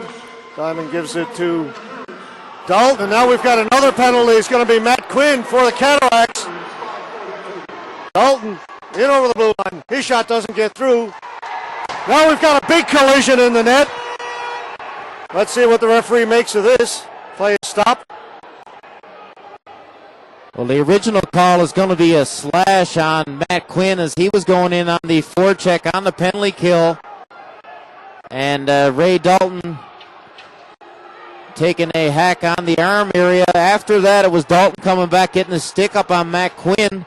And then the CeeBees player, I believe it was Keith Delaney, balling into goaltender Mark Yetman. Yetman losing his helmet in the collision. Both referees now discussing this one. We know that Quinn is going to be going. Looks like nothing's going to come of that collision in the crease.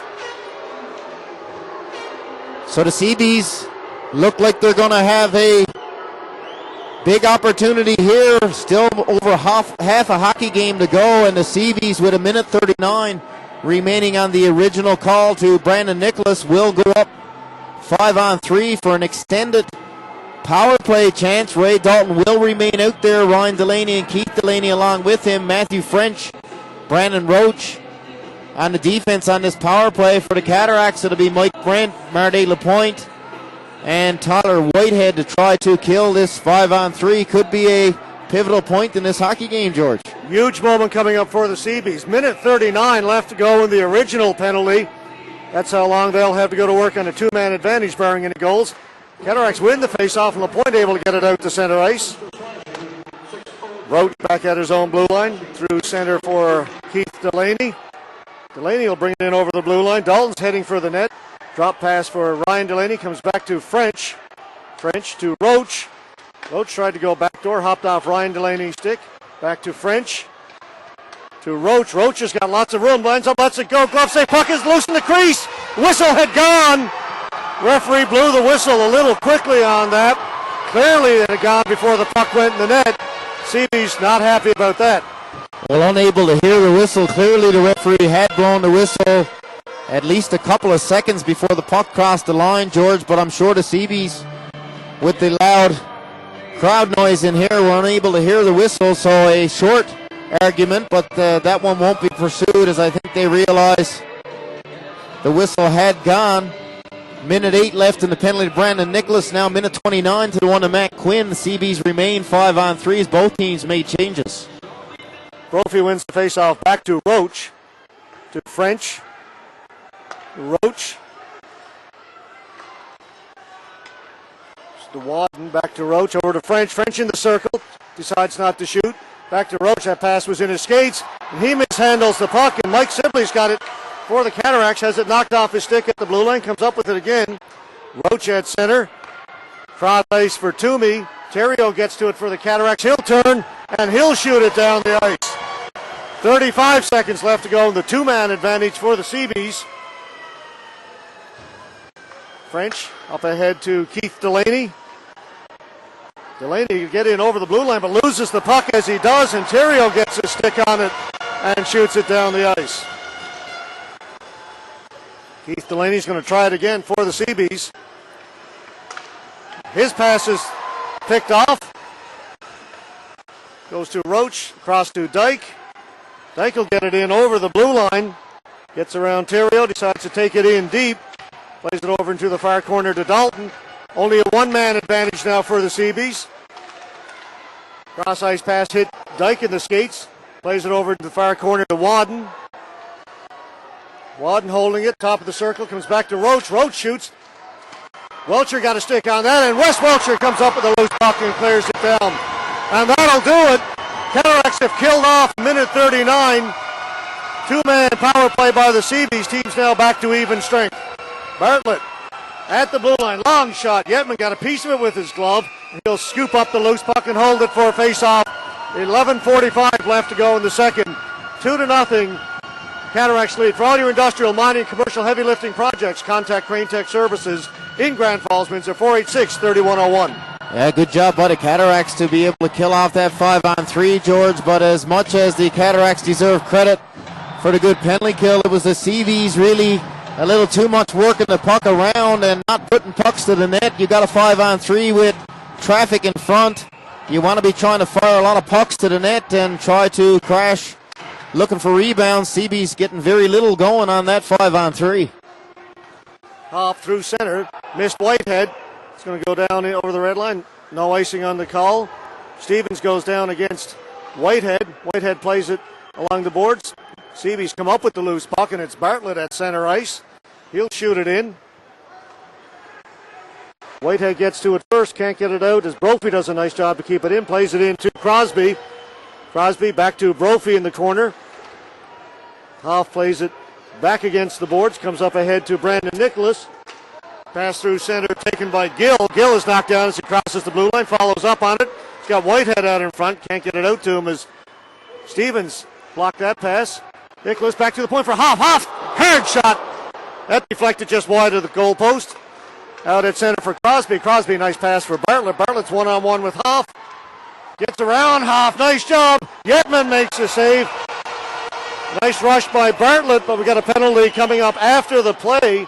I think it's going to be Chris Bartlett this time as he gave Mike Brent a shot. Nice move by Bartlett to get by Mike Brent, and a good scoring chance. Mark Yetman able to make the save, and I'm wrong in my assessment. Is actually going to be Greg Hoff who's going to pick up the hooking call. As you see Mike Brent very upset as he makes his way to the Cataracts bench. He felt that Bartlett gave him a good shot, taking his helmet off in the process. But again, George, it'll be the CeeBees going back to the power play. It seems they've played much of this second period so far on the power play. So another chance to put one on the board here in this all-important game 4. Keith Delaney, top of the circle, decides to go behind the net for Dalton. He's got Ryan Delaney out in front. Plays it back for Keith Delaney. He's along the goal line. Comes back to Roach at the blue line. Roach cuts towards the center. Delaney from the top of the circle decides to pass over to French. French shoots. Kicked away by Yetman. Rebound comes back to Roach. Taken away by Matt Quinn. Quinn loses it to French. French able to gain the zone, but the puck bounces out to center ice again. Ray Dalton at center. At the blue line for Keith Delaney. Across for Ryan Delaney. He can't move on it. Barry, the CeeBees seem to be standing still as they get these passes. Nobody is being hit in stride, and that's going to allow the Cataracts to jump up and knock the puck off guys' sticks. Once again, the CeeBees forced to go back deep in their own end to start this power play. It's going to be Brandon Roach. Whitehead's watching him. He'll leave it for French. French over to Toomey. Toomey goes cross ice for Brandon Roach. That pass off Brophy's stick into Yetman. Wadden comes up with it for the CeeBees, gives it to Brophy. He's got Toomey out in front. Puck bounces into the corner, back to the point for Wadden. Wadden in for Toomey. Toomey circles net, tries to wrap around. Puck comes loose. Council is knocked down, stays with it and clears it down. Just 20 seconds left now in the power play. Stevens forced to play it back behind his net for Dyke. Dyke's going to skate out with it. Mike Dyke looking better in this game. Nice pass for Toomey. Toomey shot. That's going to be offsides against the CeeBees with just 7 seconds left to go in the power play. Central Trading Academy puts you on the road to success. Call 1-800-563-5153 for more information on courses and enrollment.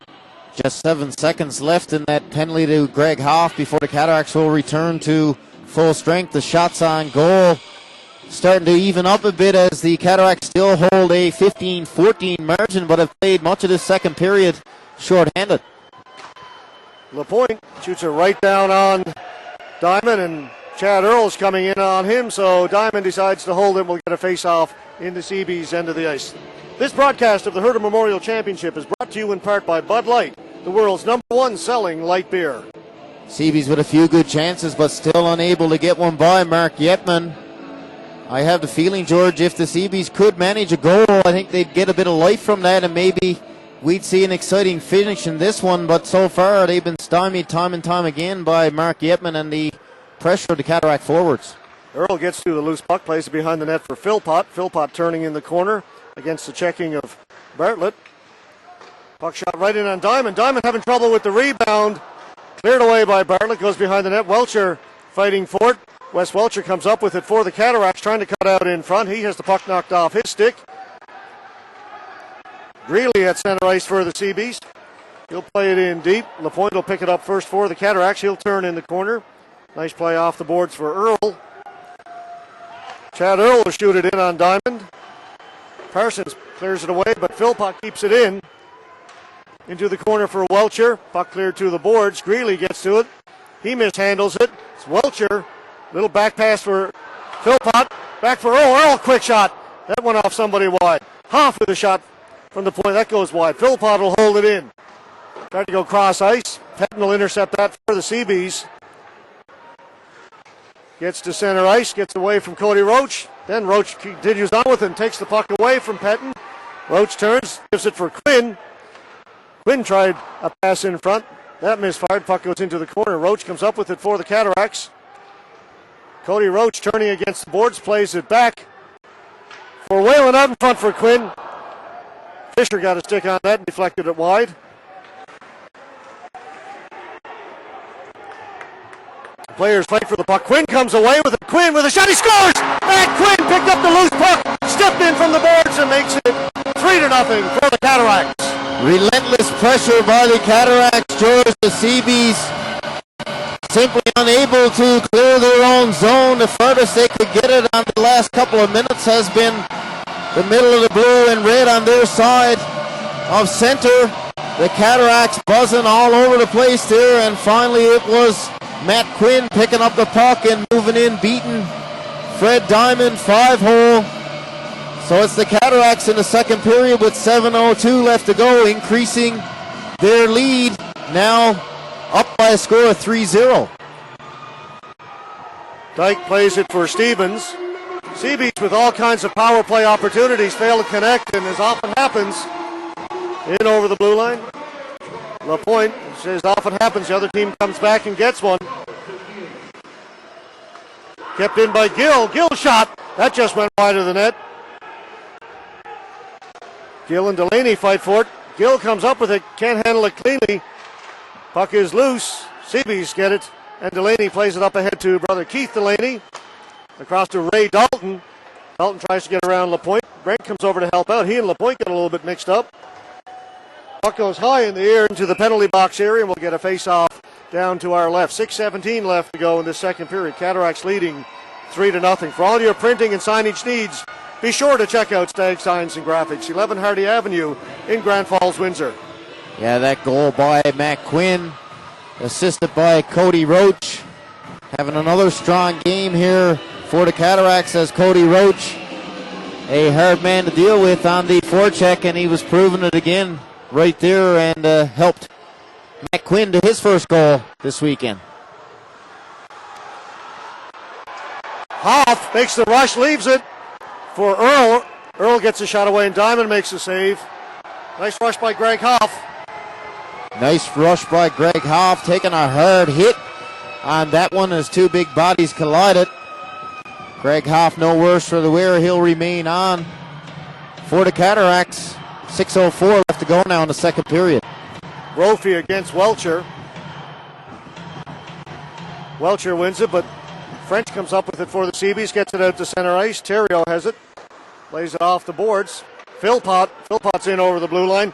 Tried to drop pass for Welcher. That didn't work. Puck loose at the center ice area. Theriault will come up with it for the Cataracts. Nice pass up at the blue line for Earl. Earl comes across for Welcher. Welcher plays it in deep. Fisher back to get it for the CeeBees. Takes a hit from Philpott. Puck is chipped out to center ice, and Brad Lewis hustles over to pick it up back at his own blue line.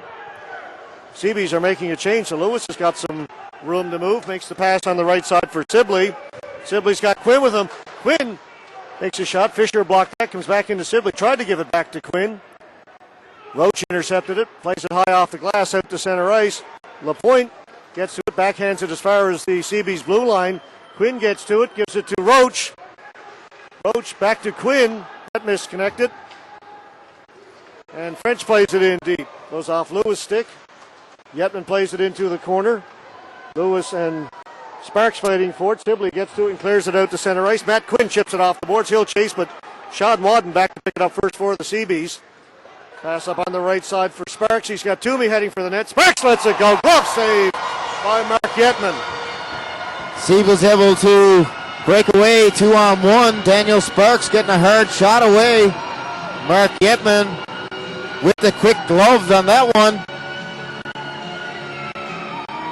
As Mike Brent upset about something, skated out to center ice to have a few words for the official. Both teams making changes now. 4:38 left to go in the second period, and the Cataracts up by a score of 3-0. CeeBees is going to need to get something going very soon if they want to get themselves back in this game. A must win for the CeeBees. Road shot goes off. Somebody goes high up into the meshing and out of play, so we'll have another face-off in the Cataracts end of the ice. Be sure to stay tuned following tonight's broadcast for the Apple Auto Glass, shining 3 stars of the game.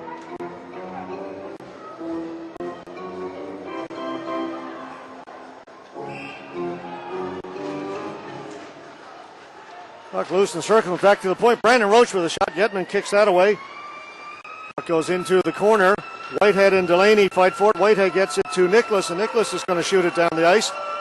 Not hard enough for icing as Parsons goes back, leaves it in the corner for Roach. Roach trying to get away from Whitehead. Picked off by Nicholas. Back to Whitehead. Tried to go back to Nicholas. That pass behind him. Maybe had a chance to shoot it. Whitehead turning at center. Plays it off the boards. Taken by Keith Delaney. Delaney goes back into his own end. Brandon Roach with it. Roach skating out slowly. Gave it away to Andre Gill. Gill plays it off the boards.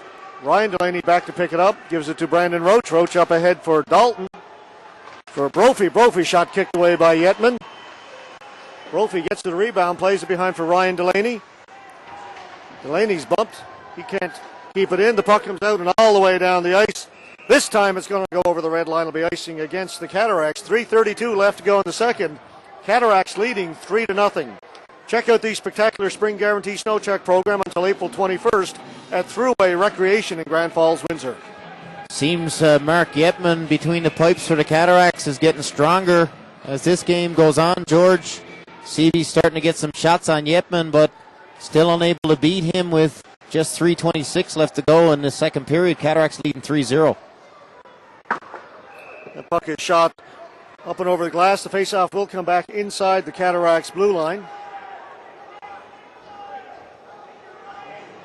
Face-off coming back down in the Cataract zone.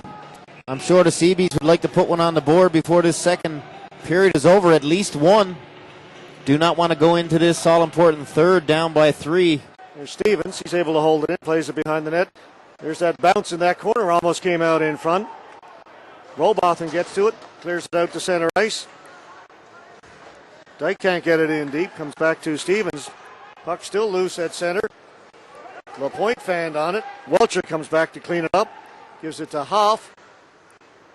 Hoff just shoots it down into CeeBees territory where Mike Stevens will back up in his own end, make the pass at the blue line for Dyke. Dyke is checked, but gets it over to Brophy.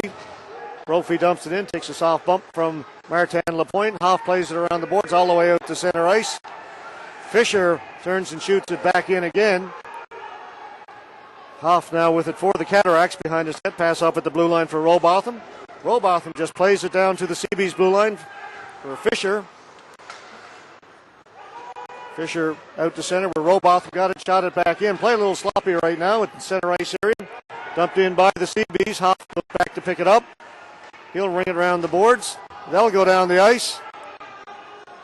And once again, it's going to be icing against the Cataracts with 2:13 left to go. Central Training Academy puts you on the road to success. Call 1-800-563-5153 for more information on courses and enrollment. Again, we see the Cataracts make changes. Nick Theriault and Mike Brent back out there for the Cataracts on defense. Matt Quinn, Cody Roach, and Mike Sibley up front. For the CeeBees is Matt Toomey, Sean Wadden, and Daniel Sparks up front. French and Fisher are on the back end. Cody Roach plays it down deep into Freddie Diamond. Diamond up for Sparks, has misfired, and Matt Quinn's away for the Cataracts. He'll take it in over the blue line. Quinn shoots. Diamond kicks it away. Once again, we see Fred Diamond having a lot of trouble with rebound control. That's been his problem throughout this series. And we just saw it again. That time, no damage done. French back in his own end. Plays it out as far as center where Roach plays it into Sibley. Sibley gets a shot. That goes wide of the net. Quinn leaves it for Roach. Roach on the backhand. That went over the top. Sibley hustling over into the corner. Tries to give it to Quinn. Quinn plays it back into the corner for Sibley. Tried to give it back to Quinn. Roach with a shot. Diamond with a nice save that time. French can't move it very far as Cody Roach took it from him and played it back in deep. Toomey all the way down to the Cataracts blue line. Theriault for Cody Roach. Whitehead gets it and shoots it in. Cataracts making a line change. Earl goes in and hits French. Fisher plays it off the boards. Lewis can't hold it in as the puck goes into the Cataracts bench. 1:03 left to go now in the second. 3-0. Cataracts lead.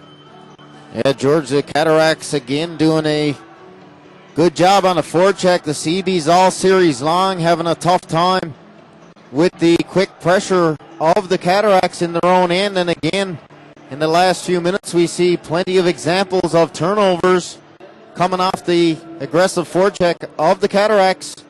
Cataracts coming close a couple of times to making this a 4-0 score as the faceoff now will move outside the line with 1:03 left to go in the second.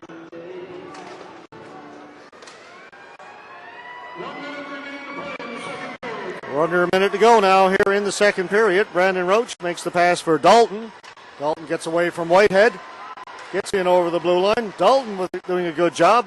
His shot goes off a player's stick high behind the net. Puck bounces in the air. Keith Delaney from a sharp angle. Puck goes behind the net. Out in front, misses everybody. Comes back to Whitehead. Whitehead at center. He'll gain the blue line. Drop pass for Theriault. Theriault's got some room. Theriault with the shot. Diamond with the save. Rebound lies loose. Back to the point. Whitehead shot goes off a leg into the corner. Keith Delaney back there to play it. Up ahead to Ryan Delaney. Ryan Delaney just plays it out to the center ice. LaPointe holding it. Now he'll shoot it in. Earl's going to get to it first for the Cataracts and play it back in again. Brandon Roach back there. Takes a bump from Welcher. Ryan Delaney tried to chip it past LaPointe. They'll collide. CeeBees fans want a call on that play. Theriault from way back tried to hit Welcher. That'll do it. The buzzer goes. CeeBees unhappy that Martin LaPointe didn't get a penalty there as Ryan Delaney tried to get around him towards the end of the period. You see Tyler Whitehead now making his way to the Cataracts room, George. For the last 15-20 seconds of that second period, he and Keith Delaney were having a conversation, and they weren't discussing their dinner plans, I don't think, following the game, as Delaney was upset with Whitehead, and Whitehead having a fair bit to say back. So after 40 minutes of play, the Cataracts up by a score of 3-0. Okay, Barry, time now for the second period summary, brought to you by Action Car and Truck Accessories. Second period summary, it was the Cataracts at 14 seconds on the power play, making it a 2-0 game as Greg Hoff picked up the goal. Assists on that one to Tyler Whitehead and Martin Lapointe. And then the Cataracts made it 3-0 at 12:58. It was Matt Quinn from Cody Roach. Penalties in that period, the Cataracts at 3:07. It was Matt Quinn for interference. The Cataracts again at 4:12. Greg Hoff for roughing on the same stoppage of play. Crosby picked up a roughing call for the CeeBees. Then it was the Cataracts at 5:42. Brandon Nicholas, 2 minutes for interference. At 6:03, it was Matt Quinn, 2 minutes for slashing. And then at 9:17, it was the Cataracts' Greg Hoff picking up a hooking penalty, and all those power play opportunities for the CeeBees. No goals on goaltender Mark Yetman as the Cataracts remain up by a score of 3-0 after 2. Shots on goal after 2, it's the Cataracts 24 and the CeeBees 18. Take your vehicle to the next level with Action Car and Truck Accessories. Interior and exterior protection, wheels and tires, exhaust systems, and towing are just a few areas that Action can help you with your accessory needs. They can also help you save at the pumps with a number of fuel-saving accessories. So hurry into Action Car and Truck Accessories and start saving today.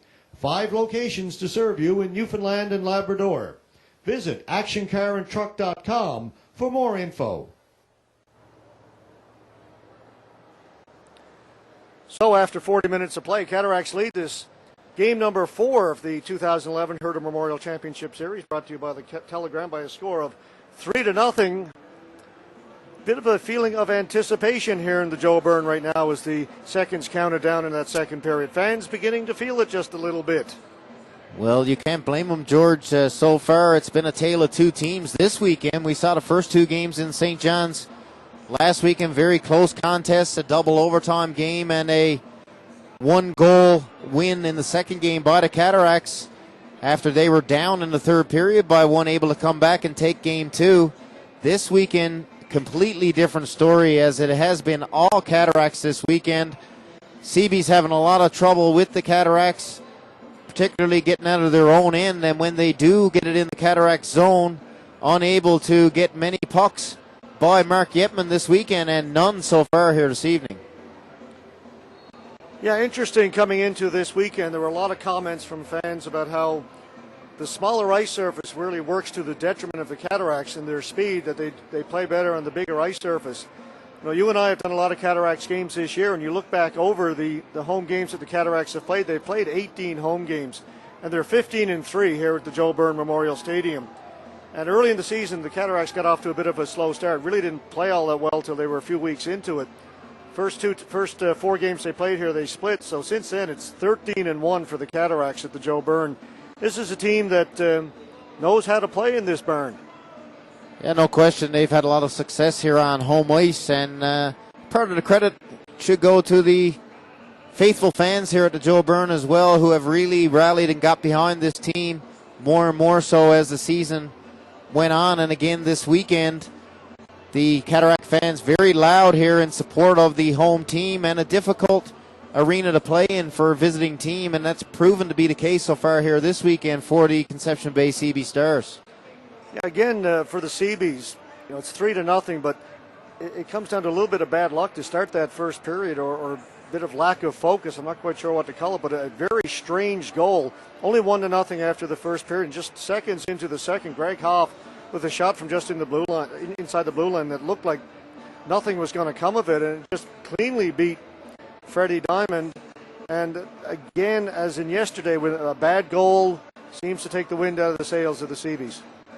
Yeah, well, it seemed right after the first goal that the CeeBees seemed to lose their composure a bit again. Much was the case last night as well. We saw several examples of the CeeBees taking some undisciplined penalties.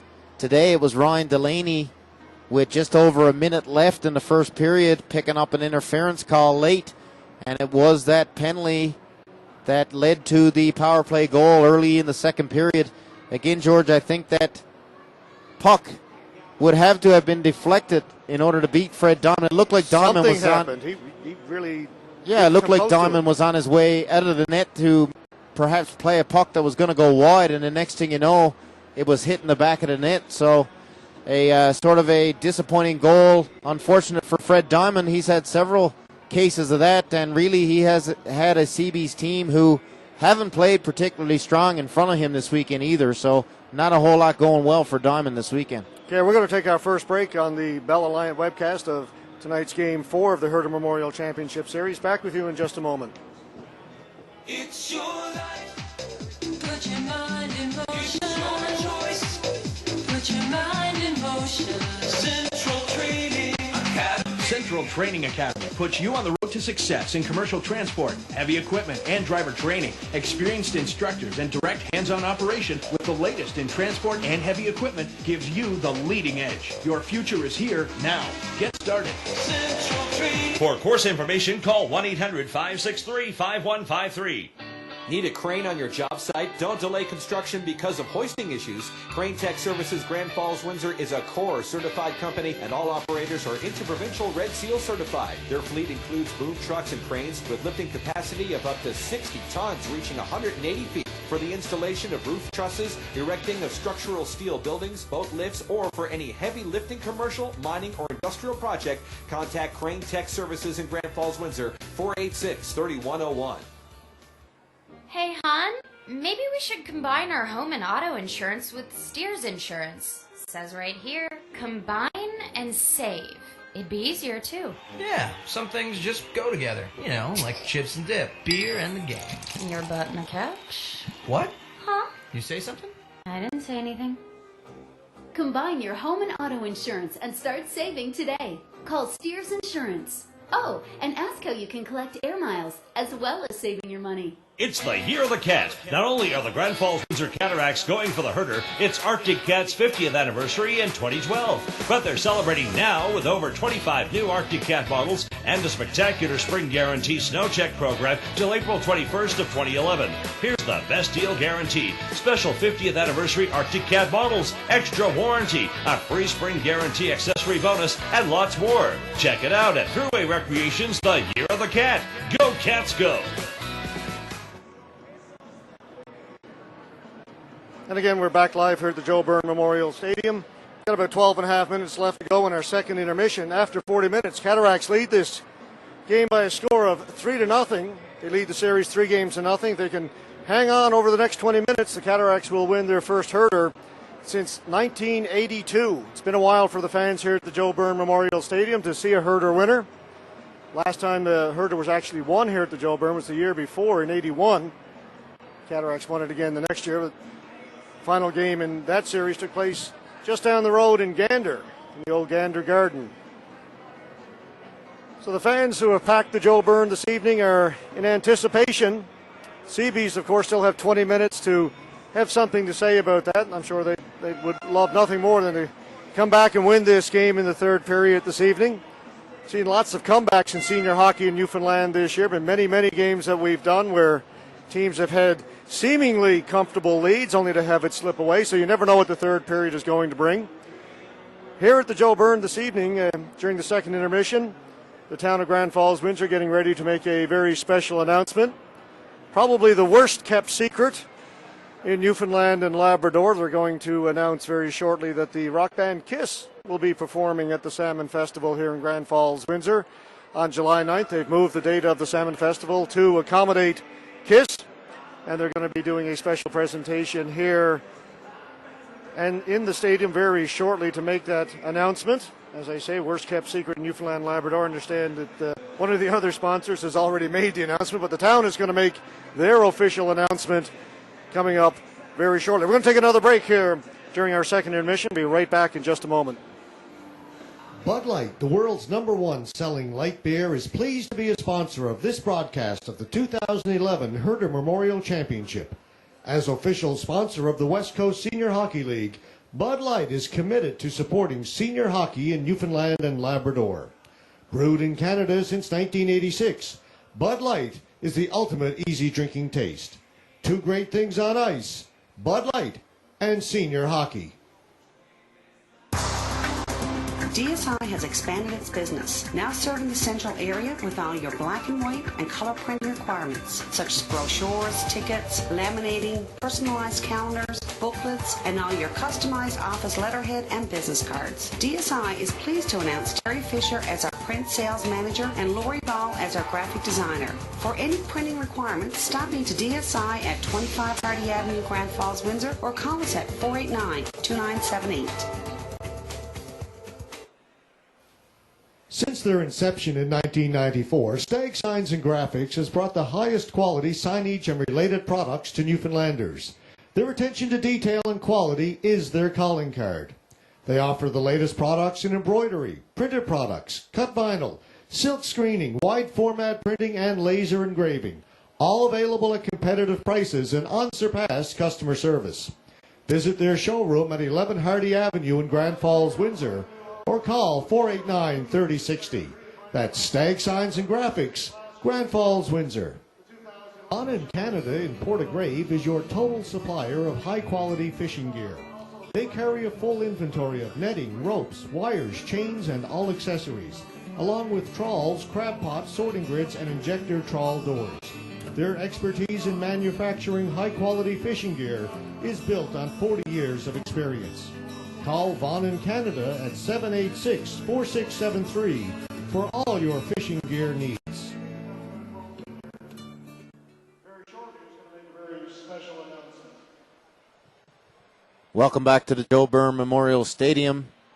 Getting ready for that big announcement by the town of Grand Falls, Windsor that George was referring to. Expected to hear that very soon. We'll bring the details along to you as soon as we can. A couple of more shout-outs we've been asked to pass along, and we'll do gladly. First of all, to Trent Budgell. Hey, Trent, how you doing, buddy? And also Rod Budgell and Randy Patey. And they want us to say hello to them. And Trent, of course, a member of this Cataracts team, has made the trek to Fort McMurray, George. And yeah, I was talking to Trent just a couple of nights ago. Disappointed he couldn't be around for this weekend, but work gets in the way sometimes. No doubt about it. And Trent, hope you're enjoying this, buddy, as your Cataracts only 20 minutes away from the Herder Championship. And, of course, Trent, a member of this Cataracts team for several years now, George, a guy that is very well liked by his teammates. He certainly makes the atmosphere light when he's around. He's got a great sense of humor. Trent, best of luck to you, buddy, and we certainly miss you around here. The other person we'd like to say hello to, I understand Jason Thistle is listening to us thanks to Bell Alliant tonight on this webcast. So, Jason, a very special hello to you as well. Okay, Barrows, throw it down to ice level. Hopefully we'll be able to pick it up as the Deputy Mayor of Grand Falls, Windsor, Ann Blackmore, is about to make a special announcement. I'm here tonight to confirm the rumors. At this year's Salmon Festival on Saturday, July 9th, the town of Grand Falls, Windsor, in partnership with SRO Entertainment, are bringing the world-renowned, internationally acclaimed superstar act KISS to Grand Falls, Windsor.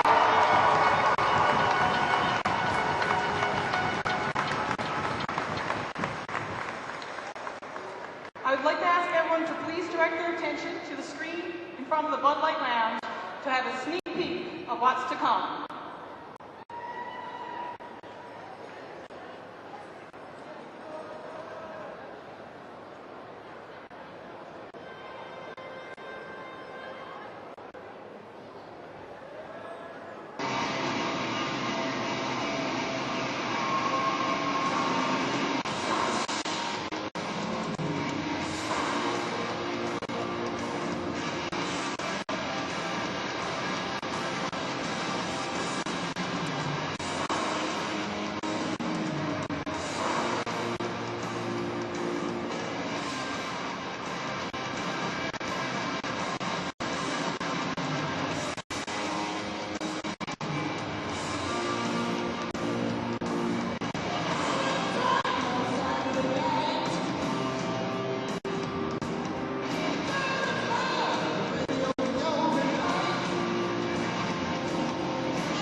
coming weeks on NTV News, Oz FM, and in the Newfoundland Herald. Tickets will be going on sale for this concert on April 21st. You can get your tickets at all needs outlets across the province, and there will be an online website set up. There is only going to be 5,000 early bird tickets, so I encourage everyone to get their tickets early and hope to see you all here on July 9th.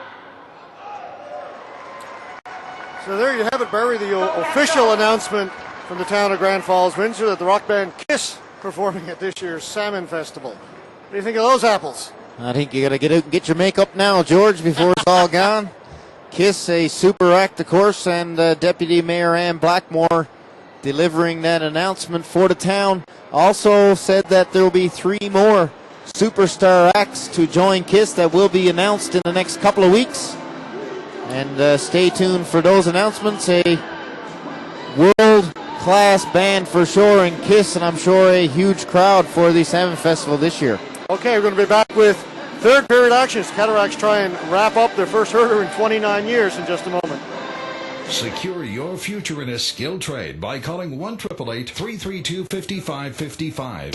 Ditrac Technical Institute Lowersport has classes starting April. Begin your career as a power line technician, electrician, welder, steam fitter, pipe fitter, carpenter, heavy equipment mechanic, or millwright. All programs fully accredited. To apply now or for more information, call Ditrac today, a center of excellence in the skilled trades. Ditrac, 1-888-332-5555.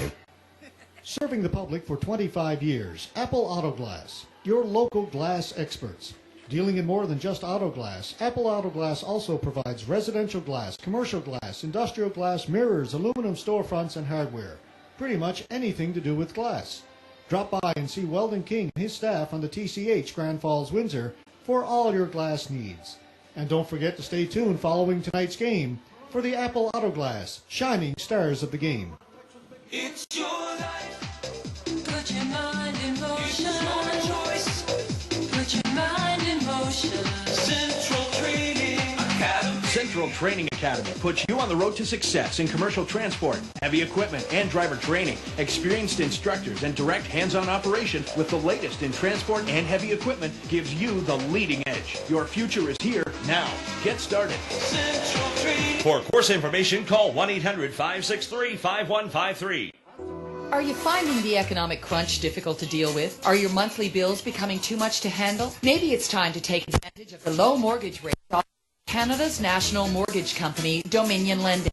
Consolidate your debt to make your monthly payments more manageable. Contact mortgage consultants today, Barry Parsons and Jeff Parsons at 489-5200 or drop by 9 High Street, Suite 2, Grand Falls, Windsor. Let them relieve your stress by working for you.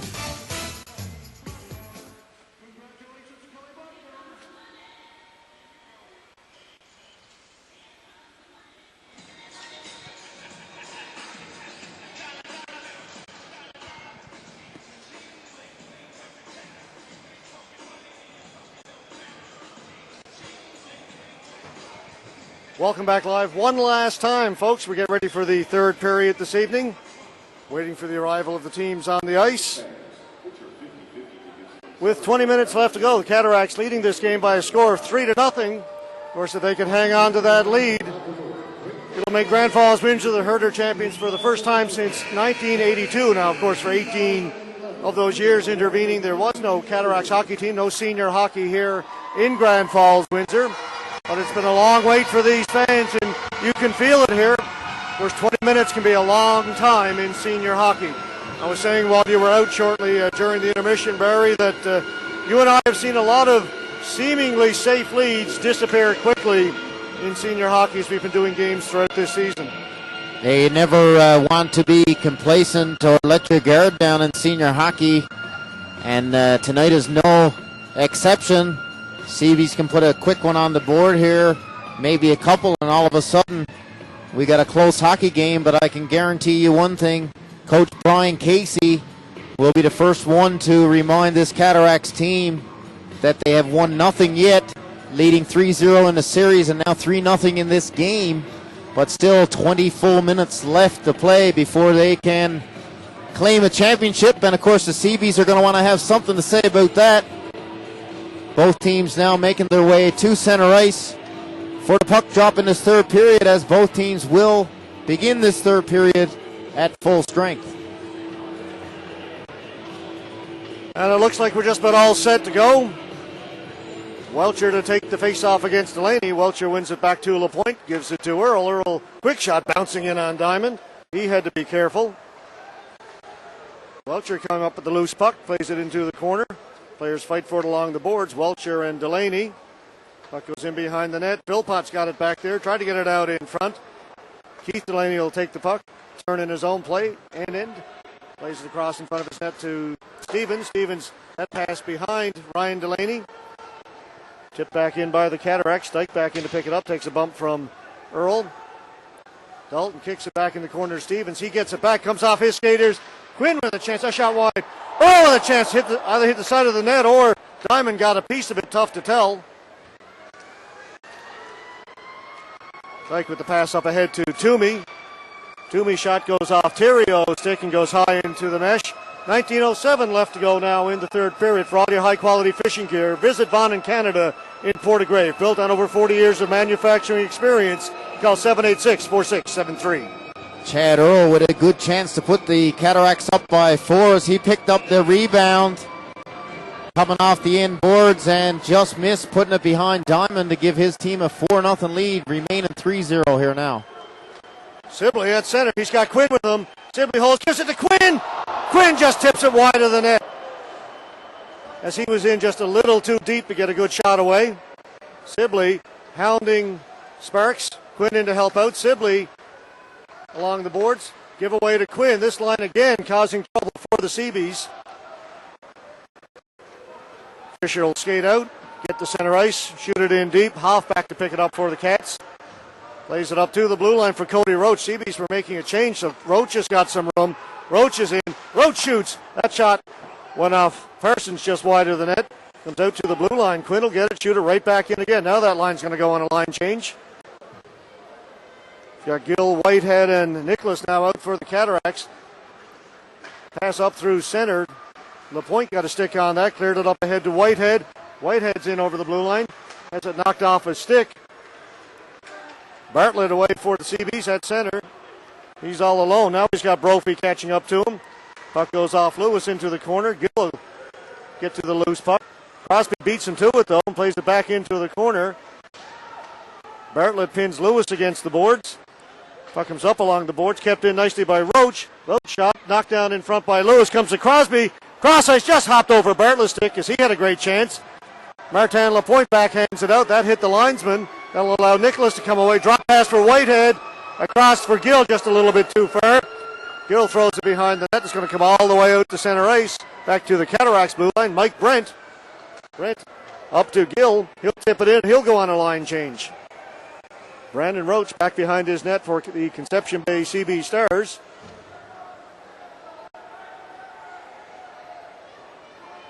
He'll move it out slowly. Makes a pass on the left side for Petton. Petton through center ice.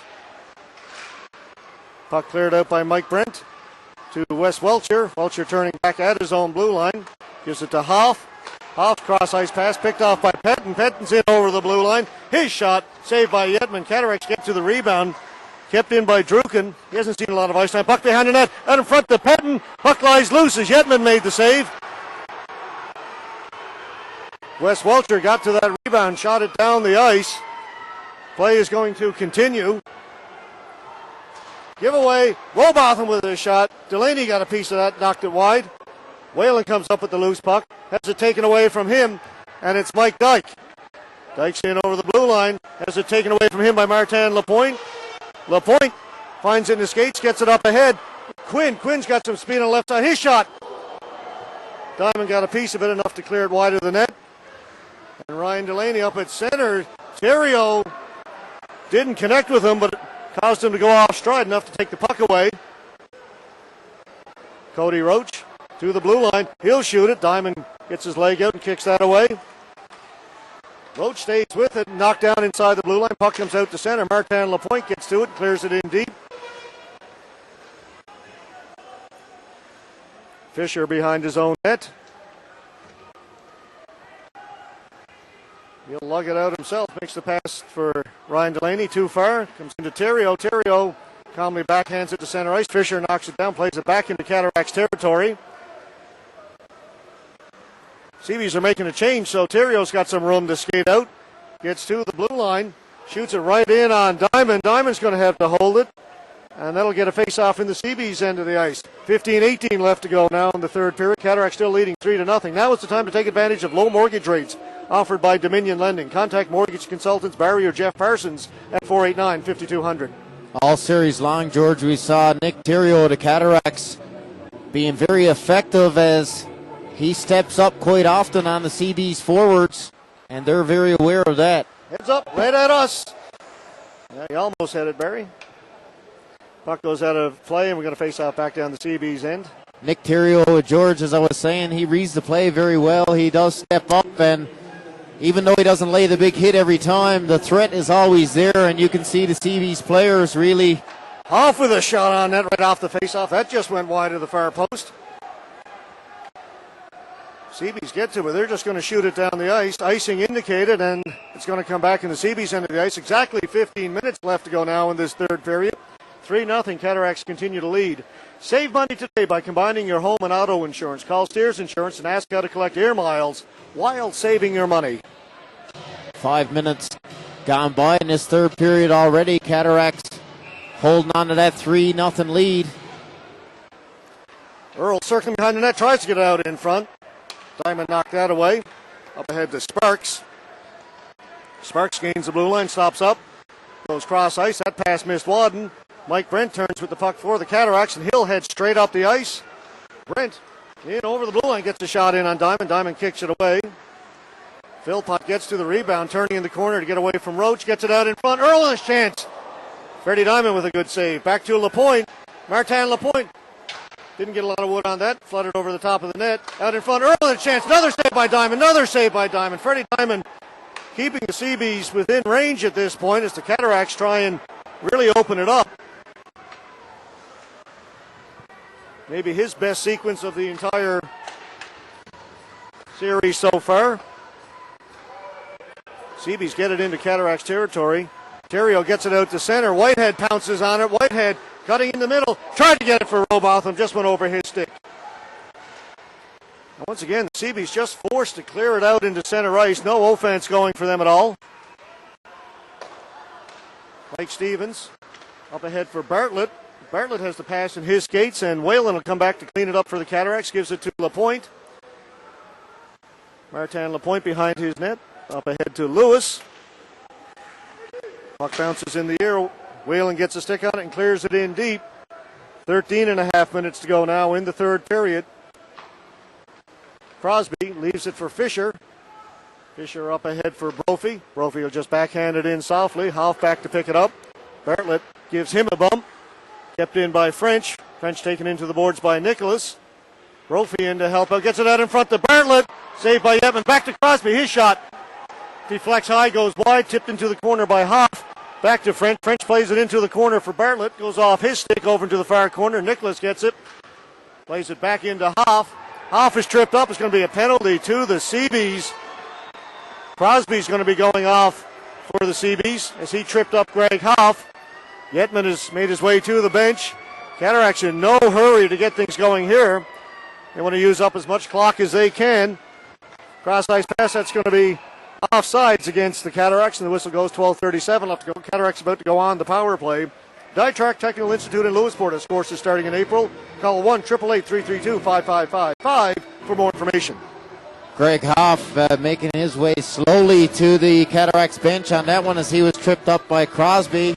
Crosby gone to the penalty box now. The Cataracts will go to the power play, George, but as you mentioned, Freddie Diamond making several big saves in this third period to keep his team down just by 3, and Mark Yetman forced to make a couple of point-blank saves at the other end as well. LaPointe plays it back into Terrio. Terrio watched by Dalton. Gives it over into the near corner to LaPointe. LaPointe turns away from Dalton. Gives it back to Terrio. Terrio loses the handle as he tries to bring it out.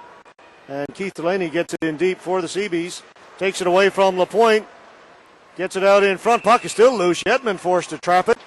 1:34 left to go on the power play for the Cataracts. 12-11 left to go in the third period. 3-0 Cataracts lead. Cataracts making changes to their power play unit. Andre Gill now will go out there with Brandon Nicholas and Tyler Whitehead. Martin Lapointe and Nick Theriot, as Theriot is having words with Ray Dalton down in front of the Cataracts net. Dalton out there for the CeeBees. Dalton making his way to the bench now as CeeBees shorthanded. Scott Brophy, Matthew Toomey up front, Brandon Roach and Parsons on the defense on this penalty kill for the CeeBees. 12-11 left to go. Still 3-0 Cataracts. Whitehead with the puck behind his own net. He'll leave it in the corner for Theriot. Theriot just rings around the boards. Roach picks it up there for the CeeBees. Back to Parsons. Parsons will get it in deep. Lapointe back to pick it up. In for Whitehead. Whitehead's going to turn back behind his own net. 1:10 left to go in the power play. Theriot, cross ice for Gill. He'll pick it up, stop along the board, steps away from a check, steps away from another one. Back to Lapointe. Lapointe centers the puck. He'll shoot it. That hit Brophy in the ankle, and Brophy's having trouble getting up. He's going to stay with it. Puck comes back to Nick Theriot. Theriot along the boards. Takes it into the corner. Back to Gill. Gill shot. Nice save by Diamond. Whitehead gets the rebound. He's hit by Roach. Follows up on it. Takes the puck along the boards. Gives it back to Lapointe. Back to Whitehead. Whitehead goes into the corner for Gill. Back to Whitehead. Whitehead will hold it back along the line. Back into Andre Gill. Gill all alone in front. That shot didn't get through. Theriot at the blue line. Backhands it into the near corner. Nicholas in there for the Cataracts. He'll get to it first. Gives it to Whitehead. Whitehead is hit. Gill comes in to help out. Puck squirts loose. Lapointe does a great job to hold it in along the blue line. Back to Theriot. Theriot just throws it into the corner. Parsons first to it for the CeeBees. He can't move on it though. Gill comes up with the loose puck. Gives it back to Theriot. Theriot. Gill shot. That deflected over the top of the net.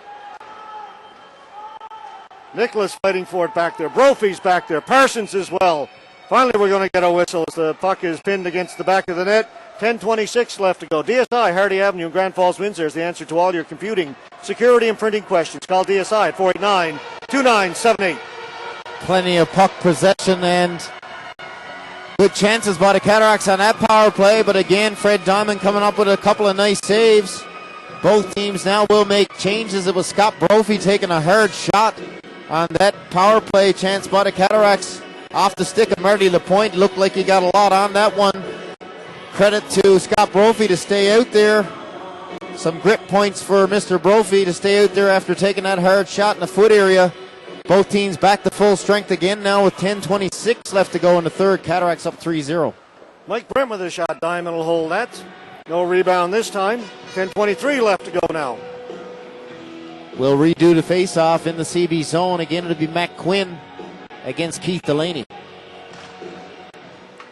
Back to Brent. Brent will shoot it in behind the net. Sibley will get to it for the Cataracts. Sibley out in front for Roach. He couldn't get away a good shot. Keith Delaney turns with the puck. Penalties over. Teams back to even strength. Give away Roach with a shot. Diamond kicks that aside. Once again, the Cataracts intercept that puck at the blue line. This time it's Cody Roach. Couldn't get it to Quinn. Comes back to Hoff. Hoff from outside the blue line shoots it in. Stevens back to pick it up. For the CeeBees up at the blue line to Ryan Delaney. Puck was in his skates. Almost a giveaway. As David Philpott was in there. Delaney skating away from Earl. Gets away from Philpott. Turns at center. Gives it back to Dyke. Dyke in over the blue line. Watched by Welcher. Puck comes loose out in front. Shot just went wide as Delaney didn't get a lot on that one. Brent turning in the corner. Plays it up as far as the blue line for Philpott. He'll leave it. Cataracts are away 2-on-1. Welcher with Earl. Welcher to Earl. He was in too deep and the puck hopped over his stick. Welcher follows up on it. Philpott all alone in front. Diamond with a terrific save. Lewis. Cataracts just playing with it now. Philpott scores. Nice passing play by the Cataracts as Dave Philpott, who finally put that one past Fred Diamond. Fred Diamond with several spectacular saves in the third period. A nice tic-tac-toe passing play that time by the Cataracts. Dave Philpott beating Fred Diamond. Of course, Diamond with no chance on that one, and the fans are up again, George, and I think they can smell something big coming in this one as the Cataracts increase their lead now to 4-0, looking to sweep this series against the CeeBees Stars, already leading 3-0. Cataracts with all kinds of pressure on that last shift, resulting in a goal. CeeBees get it in, but not deep. Parsons back in his own end for the CeeBees. Gives it to Roach. Roach up ahead for Toomey. He can just tip it down to the Cats' blue line. Theriault through center for Whitehead. That just missed. Parsons back for Roach. Up ahead to Toomey. Toomey's at center ice. He'll shoot it in. Yetman will glove it. And with Daniel Sparks coming in, Yetman's going to hold on to the puck and get a face-off. A little bit of pushing after the whistle. Nothing much happening there. It was Wes Welcher and Brad Lewis picking up assists on that goal by Dave Philpott, the fourth one of the evening for the Cataracts, and the 12th one, George, over these two games here at the Joe Byrne the weekend. The CeeBees only able to manage 2 goals, and those 2 came in a short period of time, both on the power play in the third period of last night's game.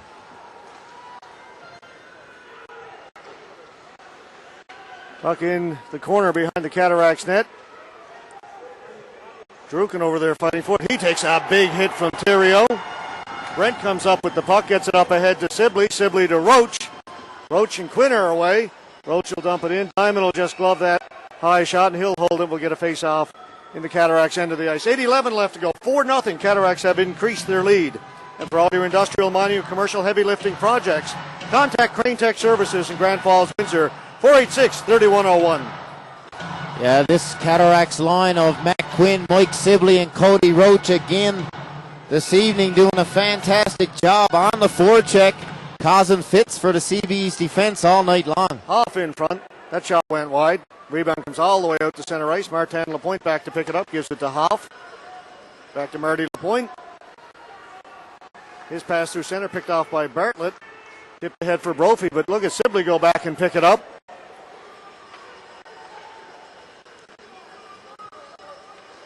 Cleared down to the CeeBees blue line. Fisher has to go back. He fans on it.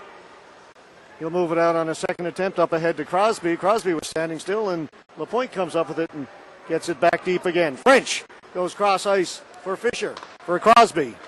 And Crosby will shoot it in. Minutes ticking down, the seconds ticking down in this 2010-2011 season in senior hockey in Newfoundland and Labrador. Lapointe behind his own net, turning to get away from the check. Plays it to Gill. Gill up ahead to Whitehead. Whitehead's got to hustle to get in against Dyke. Dyke gets to the puck first, plays it off the boards. Gets it out as far as the blue line, but kept in by Gill. Mike Stevens will get to it first for Conception Bay. Make the pass here on the right side for Keith Delaney. Delaney gets away from Whitehead. Keith Delaney swinging wide on the backhand, gets a weak shot on Yetman. Yetman holds it.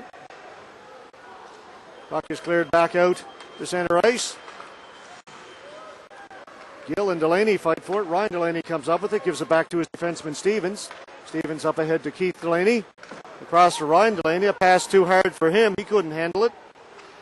Brent in to pick it up. Kept in by Dalton. Dalton out in front. Puck high in the air. Once again, look out. This time it stays in play. Puck was deflected, so there's no icing on the play. Welcher tried to get to it for the Cataracts, but Brandon Roach has it. Roach, long pass up at center for Dalton. Dalton's in over the blue line. That's going to be offside. He made one move too many, and Ryan Delaney in one step ahead of him. Central Training Academy puts you on the road to success. Call 1-800-563-5153 for more information on courses and enrollment. A very fast-moving third period as we're down to 6:13 left now to go in this one. Cataracts up by a score of 4-0. Looking for their first Herder Memorial Championship in 29 years. Could come here this evening. Certainly looking that way right now. We're not seeing much fight back from the CeeBees, and of course they're running out of time. That shot went wide. Be kept in by Lewis. Lewis and Sparks collide at the blue line. Earl will come up with the loose puck, gets it in front to Welcher. Puck hopped over his stick at the last second, and Daniel Sparks will get it and shoot it in for the CeeBees. Yetman out to play it, leaves it. Was going to leave it for LaPointe, but decides to play it into the corner all the way up to the blue line. For Philpott. Philpott in for Quinn, just a little bit too far. Earl couldn't get to it. Toomey at the blue line, leaves it for Sean Wadden. Wadden over the blue line, gets a shot away. Yetman makes the save. Hoff gets the rebound, gets it out as far as the blue line and out into center ice. Fisher at center. Not a lot of whistles, as you say, Barry. Third period going by very quickly, which is just what the doctor ordered for the Cataracts. Can't go fast enough for them right now. Just outside the blue line, Robotham for Whalen. Whalen cuts in the middle, makes the pass to Quinn. Quinn on the backhand. That went off French's skate, and Fisher will turn for the CeeBees. Fisher at his own blue line, gets to center. He'll shoot it in. Cataracts will make a line change. Yetman leaves it for Hoff. Hoff over in the corner for Robotham. He's pinned over there by Pettin. Robotham gets away. Leaves it for Hoff. He can't get it out over the blue line as Pettin keeps it in. He and Robotham fight for it. Puck goes into the corner. Big check as Hoff hit Greeley. Comes out in front. That just went wide as Yetman got just a piece of it. CeeBee showing a little bit right now. Here's Drukin from the point shot. Tipped in front. Yetman with the save. Hoff gets the rebound off the boards. Hops over Stevens' stick at the blue line.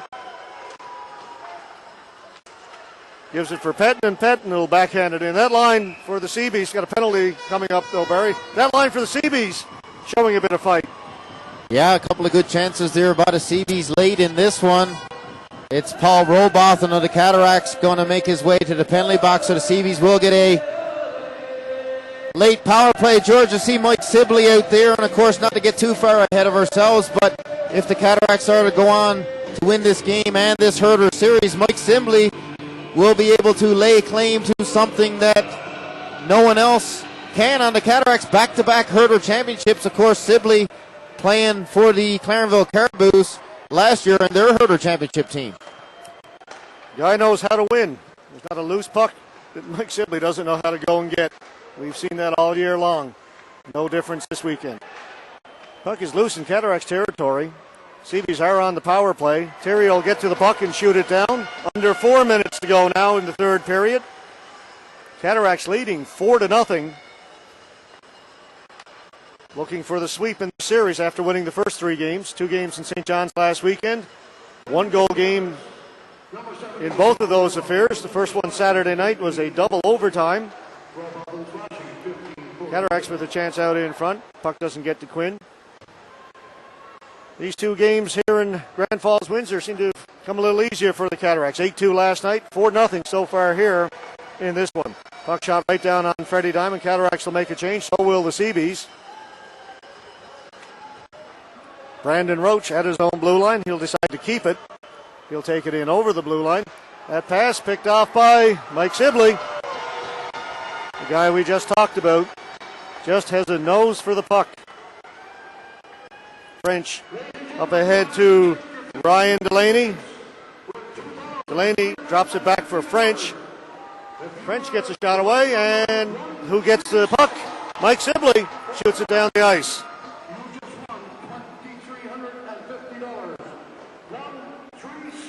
Ryan Delaney getting away from Cody Roach at center ice. Dumps it in deep. He'll go in and chase it against Andre Gill. Gill takes him hard to the boards. Puck is loose behind the Cataracts net. Just 7 seconds now left in the power play for the CeeBees. This broadcast of the Herder Memorial Championship is brought to you in part by Bud Light, the world's #1 selling light beer. Yeah, George, Mike Sibley, just to pick up on that, no coincidence in my mind that he was on the championship team last year and again this year.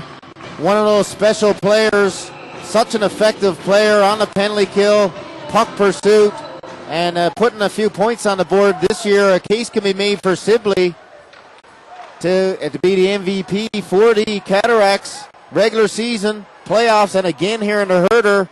Definitely one of the candidates in all 3, in my opinion, as the MVP for this Cataracts team this year. Nicholas able to hold it in momentarily.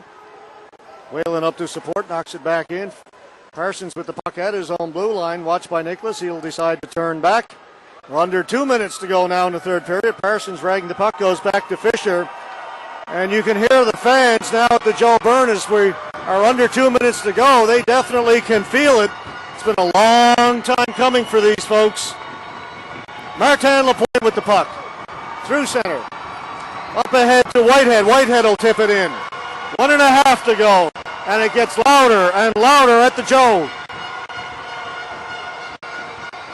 Parsons behind his net.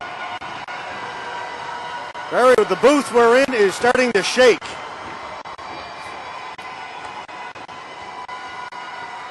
Druken goes cross ice, picked off by Welcher.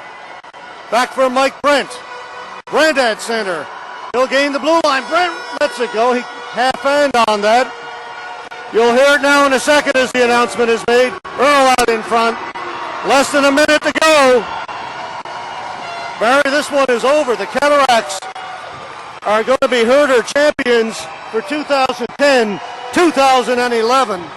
The fans are on their feet here at the Joe Byrne. Still 49 seconds to go, but very much a formality at this point. George. Barry, a team that started this season 0-4. We said back then we thought this is a team that had a chance to come together and be a force in senior hockey in Newfoundland and Labrador. Despite that 0-4 start, it's a team that's just gotten better and better as the years gone on. A lot of credit has to go to Brian Casey, the leader of this ship this year for the Cataracts, doing a fantastic job behind the bench. And, of course, Dave Canning, the GM of the Cataracts, able to put this team together. And I've never seen a group, George, as together, as cohesive as this Cataracts team this season. Crosby able to keep it in. Dyke goes behind the net. Tipped out in front. Puck is loose. That just went wide.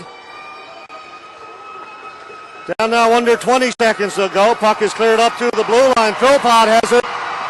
Wow, it's deafening in here. Here's Quinn. Quinn shoots. Diamond makes the save. Countdown is on. We're under 10 seconds.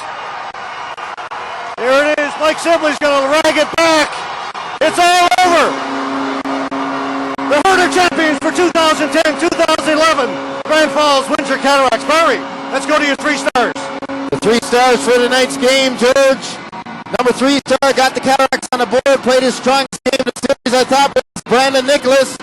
Number 2 in tonight's game was number 24, flying all over the ice, Matt Quinn.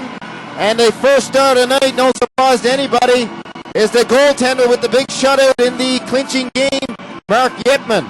Okay, let's go to the third period summary brought to you by Dr. Doug Evans and the folks at the Chiropractic Wellness Clinic. Summary in that period is Dave Philpott, the lone goal in the third, as he got assists from Brad Lewis and Wes Welcher. At 7:23, Chris Crosby for tripping. At 15:44, the Cataracts Robotham for slashing. And there you have the summary. Hi, I'm Dr. Doug Evans of the Chiropractic Wellness Clinic. Our multidisciplinary clinic offers chiropractic, massage therapy, acupuncture, and orthopedic supplies. Our goal is to provide our patients with the most effective treatment available for their injuries. Do you suffer from chronic lower back pain and neck pain, arm or leg pain caused from bulging discs that has not responded to conventional treatment? In the coming months, we will be offering an exciting new treatment called non-surgical spinal decompression. For more information on our services, call our office in Grand Falls, Windsor at 1-866-489-8148.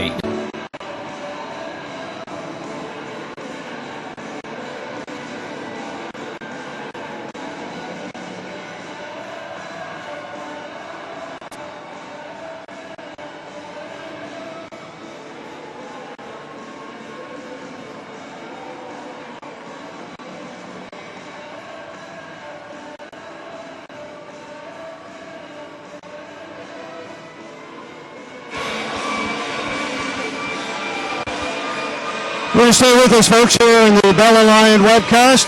We're going to stay with this as we get the presentations for this evening.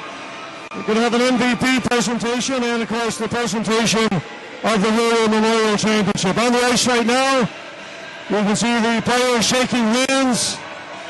The CeeBees and the Cataracts. 2 terrific games in St. John's last weekend. Cataracts taking charge here in their own home rink this weekend.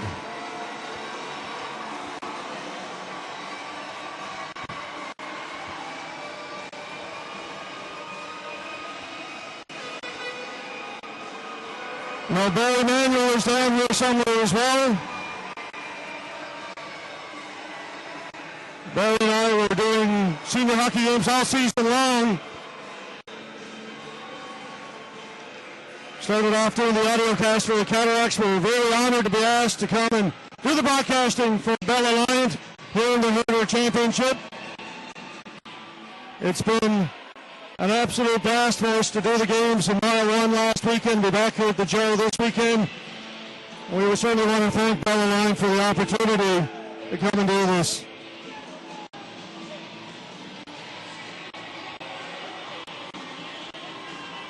Well, once again, stay with us. We have the formal presentations coming up in just a moment.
Ladies and gentlemen, time to move into the official part of tonight's presentations. Participating in tonight's post-game ceremonies in the 2011 Herder Memorial Championship Series, brought to you by the Telegram, are representatives from the Telegram, the title sponsor of the series, the Gorman family, and Hockey Newfoundland and Labrador, the governing body of senior hockey in the province. First, representing the Telegram, manager of the Advertiser, Kitty Dean.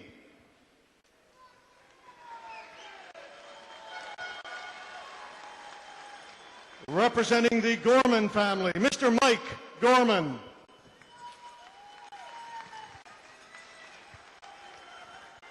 Representing Hockey Newfoundland and Labrador, Mr. Jerry Evans, President, and Mr. Bill Noseworthy, Chair of Senior Hockey.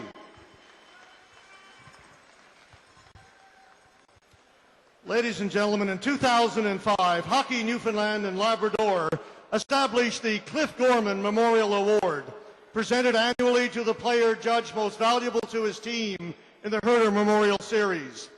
This award is in memory of the late Cliff Gorman, who was instrumental in fostering and promoting senior hockey in Corner Brook and throughout the province for many years. And I'd like to call upon Mr. Mike Gorman, son of the late Cliff Gorman, to present the 2011 Cliff Gorman Memorial Award to Mike Sibley of the Grand Falls Windsor Cataracts.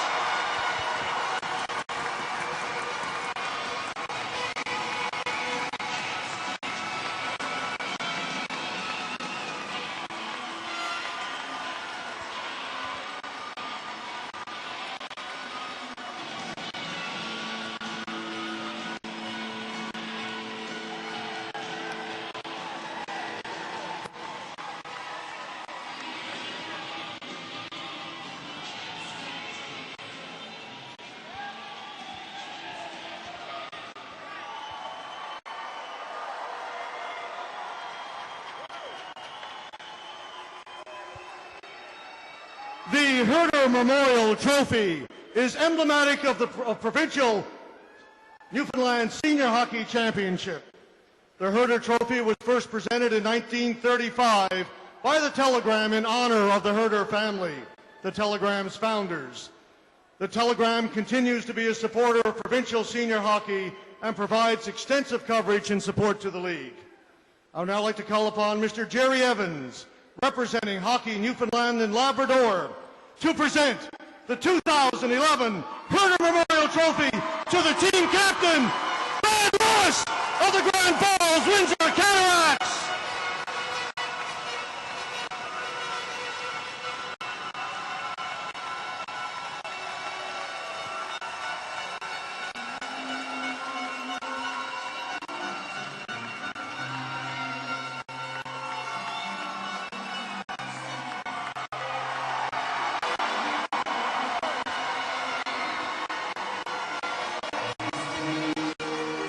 And there you have it, the 2011 Herder Memorial Trophy going to the Grand Falls Windsor Cataracts.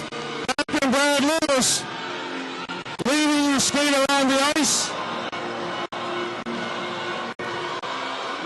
I'm going to see if I can find Barry Emanuel in all of this. There we go. Barry, let's get you for a minute to come in. Barry, we started this in, November with an audio cast. We finished during the Herder for Bella Lion. It's been a great year. Awesome year, great year for the Cataracts. Good job for senior hockey overall. I had a blast all year with you, George. Thanks to Bella Alliant, and looking forward to more great senior hockey in the future. Good folks, how do it. For Coach Barry Manuel, our cameraman Ty Evans, I'm George Scott. From the home of the Herder Memorial Champions at Joe Burr Memorial Stadium. Folks, we'll see you again next season. Good night, everyone.